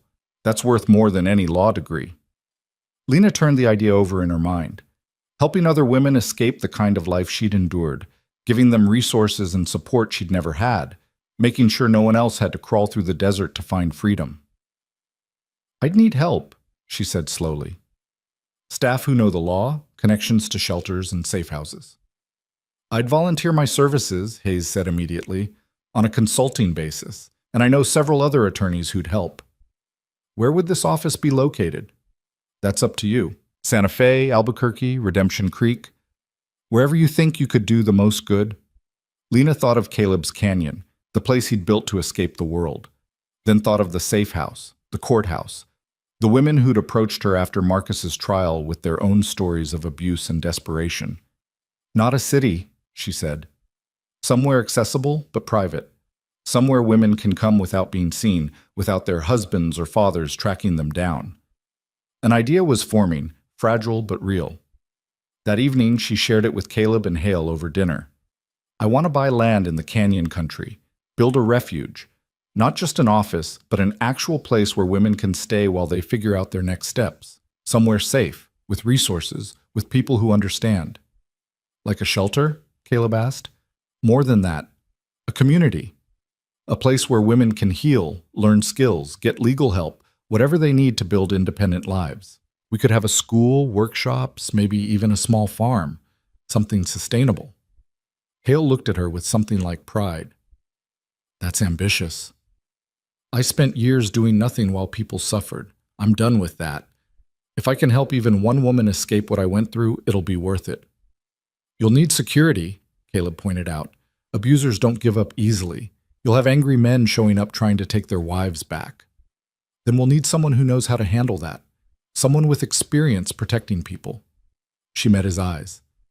Someone willing to give up his peaceful canyon to help build something better. Caleb was quiet for a long moment. Then, "I spent 7 years hiding from the world. Maybe it's time to rejoin it. If you're asking, I'm in." The refuge took shape over the following months. Lena purchased land adjacent to Caleb's canyon, hired builders who understood the need for both security and welcome, worked with Hayes to establish legal frameworks for the operation. Donations came from unexpected sources, the families of Painted Rock victims, reformed politicians who wanted to make amends, even some of the journalists who'd covered the trial. Reed signed on as head of security, bringing his tracking skills and calm competence. Dr. Chen agreed to visit weekly, providing medical care the refuge's residents might otherwise lack access to. A teacher from Santa Fe volunteered to run a school for any children who came with their mothers. By the time spring arrived, the refuge was ready. A collection of adobe buildings arranged around a central courtyard, gardens being planted, a well providing fresh water, walls high enough for security, but not so high as to feel like a prison. On the day they officially opened, Lena stood at the entrance and looked at what they'd built. It wasn't perfect, it wouldn't save everyone. But it was real, and it was here, and it was a start. The first woman arrived that very afternoon, a young mother with 2 small children, fleeing a husband who'd broken her arm when she'd tried to leave. Lena met her at the gate, saw the fear and desperation in her eyes, recognized the look because she'd worn it herself not so long ago. "You're safe here," Lena told her. "No one will hurt you. We'll help you figure out what comes next, but for now you can just breathe." The woman started to cry, and Lena held her, this stranger who wasn't really a stranger at all. Because they'd both survived. Both found the courage to leave. Both discovered that sometimes the bravest thing you could do was ask for help. More women came in the following weeks, some with children, some alone, all carrying trauma that would take time to heal. The refuge filled with voices, with life, with the messy, complicated work of rebuilding shattered existences. Lena found herself busier than she'd ever been, helping women file legal papers, teaching them to read, simply sitting with them when the nightmares came. It was exhausting, often heartbreaking, but it was also meaningful in ways her old life had never been. Caleb worked alongside her, his quiet strength a steadying presence. He taught self-defense classes, helped women learn to shoot so they'd never feel helpless again, and spent long hours making sure the refuge's defenses could withstand any threat. They worked together so naturally that Lena sometimes forgot they'd only known each other a few months. It felt like longer, like they'd been partners for years. One evening, as they sat watching the sunset paint the canyon walls in shades of fire, Caleb spoke quietly. "I've been thinking about something." "Dangerous habit," Lena said with a slight smile. "True, but worth it in this case." He turned to face her. "We've built something good here, something worth protecting, and I want to make sure it lasts, that if anything happens to me, you have the legal standing to keep it going. Nothing's going to happen to you. Probably not. But I've learned the hard way that probably isn't certain, which is why I want to marry you." Lena stared at him, shocked into silence. Caleb pulled a simple silver band from his pocket. "I'm not Marcus. I won't control you or hurt you or make you into something you're not. This isn't about ownership or obligation. It's about partnership. About choosing to face whatever comes next together instead of alone. But only if that's what you want. Your choice, Lena. Always your choice." The ring glinted in the fading light, and Lena felt tears on her cheeks. After everything she'd been through, all the pain and fear and loss, here was something pure and uncomplicated, a promise freely given, freely accepted. "Yes," she whispered. "Yes." They married a week later in a simple ceremony in the refuge's courtyard, surrounded by the women they'd helped and the people who'd helped them. Hale walked Lena down the aisle, his hand shaking slightly, tears in his eyes at finally being allowed to be her father in some small way. Hayes served as witness, and Reed stood with Caleb, grinning like a fool. The vows were traditional, but the meaning was transformed. When Caleb promised to love and protect Lena, it wasn't a cage being built, but a shelter being offered. When Lena promised to honor and stand beside Caleb, it wasn't submission, but partnership. As the sun set over the canyon, painting everything golden and new, they sealed the promises with a kiss that tasted of hope and second chances. The refuge grew over the years that followed. More buildings were added as demand increased. A forge was built where women could learn blacksmithing, a bakery where they could earn money selling bread to nearby towns.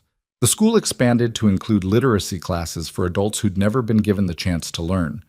Children who'd arrived traumatized and silent began to play again, to laugh, to believe in futures that held more than fear. Women who'd thought themselves broken discovered they were merely bent, that with time and support they could straighten, stand tall, become whole again. Not everyone who came to the refuge stayed. Some healed enough to leave, to start new lives in distant cities or nearby towns. Others made the refuge their permanent home, finding in community what they'd never had in their families of origin.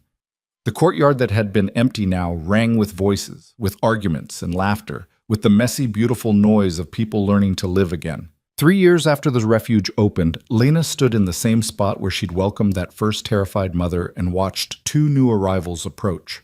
Sisters, barely out of their teens, holding hands and looking at the refuge like it might disappear if they blinked. "You're safe here," Lena told them, the words as true now as they'd been that first day. "No one will hurt you." That evening, after the sisters had been settled into their room and the other residents had gathered for dinner, Lena walked out to the canyon edge where Caleb stood watching the stars emerge. "Long day?" he asked, putting his arm around her shoulders. "Good day. Those girls are going to be okay. I can see it in them, that spark that refuses to die no matter how hard someone tries to snuff it out. Like someone else I know. Like a lot of people we know now."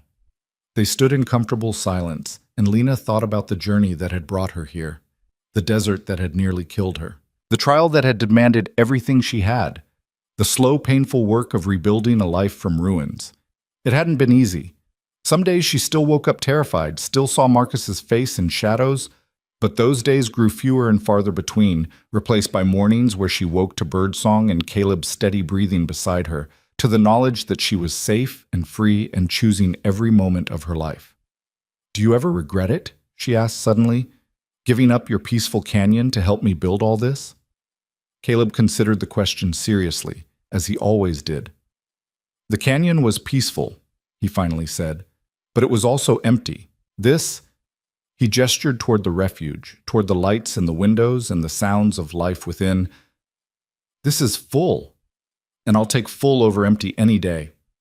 A child's laughter drifted from one of the buildings, and Lena smiled. Me too. In the months that followed, news arrived that Marcus Cross had died in prison, his heart giving out in his sleep. Lena felt nothing when she heard. No relief, no satisfaction, no grief. He was simply gone, as irrelevant to her present as any stranger. Vincent's trial had concluded with another guilty verdict, and he too was serving multiple life sentences. The corruption he and Marcus had built had been systematically dismantled, replaced with officials who at least attempted to serve the public interest. The changes weren't perfect. Corruption didn't disappear overnight, and there were still men who believed power meant the right to hurt others. But it was better. Incrementally, slowly, measurably better. And in a canyon where suffering had once seemed inevitable, where a woman had nearly died of thirst and despair, now stood a refuge where healing happened every day. Where women learned they were more than victims, more than survivors, more than the worst things that had happened to them. They were human beings with agency and value, and futures worth fighting for. 5 years after that first desperate crawl through the desert, Lena Cross stood in the courtyard of the refuge and spoke to a gathering of the women who lived there. It was the anniversary of the refuge's opening, a day of celebration and reflection. When I started this place, Lena said, looking at the faces before her, young and old, scared and confident, broken and healing, I thought I was creating a shelter, a place for women to hide until they felt strong enough to face the world again. But I was wrong. This isn't a hiding place, it's a starting place, a place where we remember who we are underneath the fear and the pain, where we discover we were never as weak as we were told, where we learn that survival isn't the end of the story. It's the beginning. She paused, seeing tears on some faces, determination on others. You all came here carrying burdens you thought would crush you, but you're still standing. You're here, you're alive, you're choosing what comes next. That's not nothing, that's everything. And I'm honored to stand with you, to be part of your stories, to watch you become who you were always meant to be. The applause that followed was thunderous, echoing off the canyon walls and rising into the clear blue sky. That night, after the celebration had ended and the residents had drifted to bed, Lena and Caleb sat on the porch of their small house, a simple structure they'd built themselves at the edge of the refuge grounds. Stars blazed overhead in countless thousands, the Milky Way a river of light across the darkness. Happy? Caleb asked. Lena thought about the question. Happy felt too simple for what she felt, too clean, too uncomplicated. She was content and purposeful and occasionally joyful. She was also sometimes sad, sometimes angry at all the years she'd lost, sometimes frustrated by how slowly justice moved and how many women still suffered. But she was free to feel all of it without fear, to wake up each morning and choose how to spend her day, to build something meaningful from the wreckage of what had been. Yes, she finally said. I think I am, or at least I'm becoming happy, still learning how. That's all any of us are doing, Caleb said. Learning as we go. Somewhere in the refuge, a woman was probably lying awake, wondering if she'd made the right choice in coming here, if safety was real or just another trap. Lena would find her tomorrow, would tell her what she'd learned the hard way, that healing wasn't linear, that strength came in unexpected forms, that surviving was worthy of celebration even when it didn't feel heroic. But tonight, she sat beside the man who'd saved her life, and who she'd saved in return, in the place they'd built together from nothing but determination and hope. The desert stretched away in all directions, vast and pitiless and beautiful. It had nearly killed her once. Now it was home. And that, Lena thought, as sleep finally claimed her, was the truest kind of victory. Not defeating her enemies, though she'd done that too. Not achieving justice, though it had been achieved, but transforming the place of her near death into the place of her rebirth, turning suffering into purpose, turning silence into voice. She'd crawled through the desert to survive. Now she walked through it free. And in the canyon where scavenger birds had once circled, waiting for death, children played and women healed and new stories were written every day. Stories of courage and resilience, of breaking chains and building futures. Stories that began with pain but refused to end there. Stories, Lena understood now, very much like her own.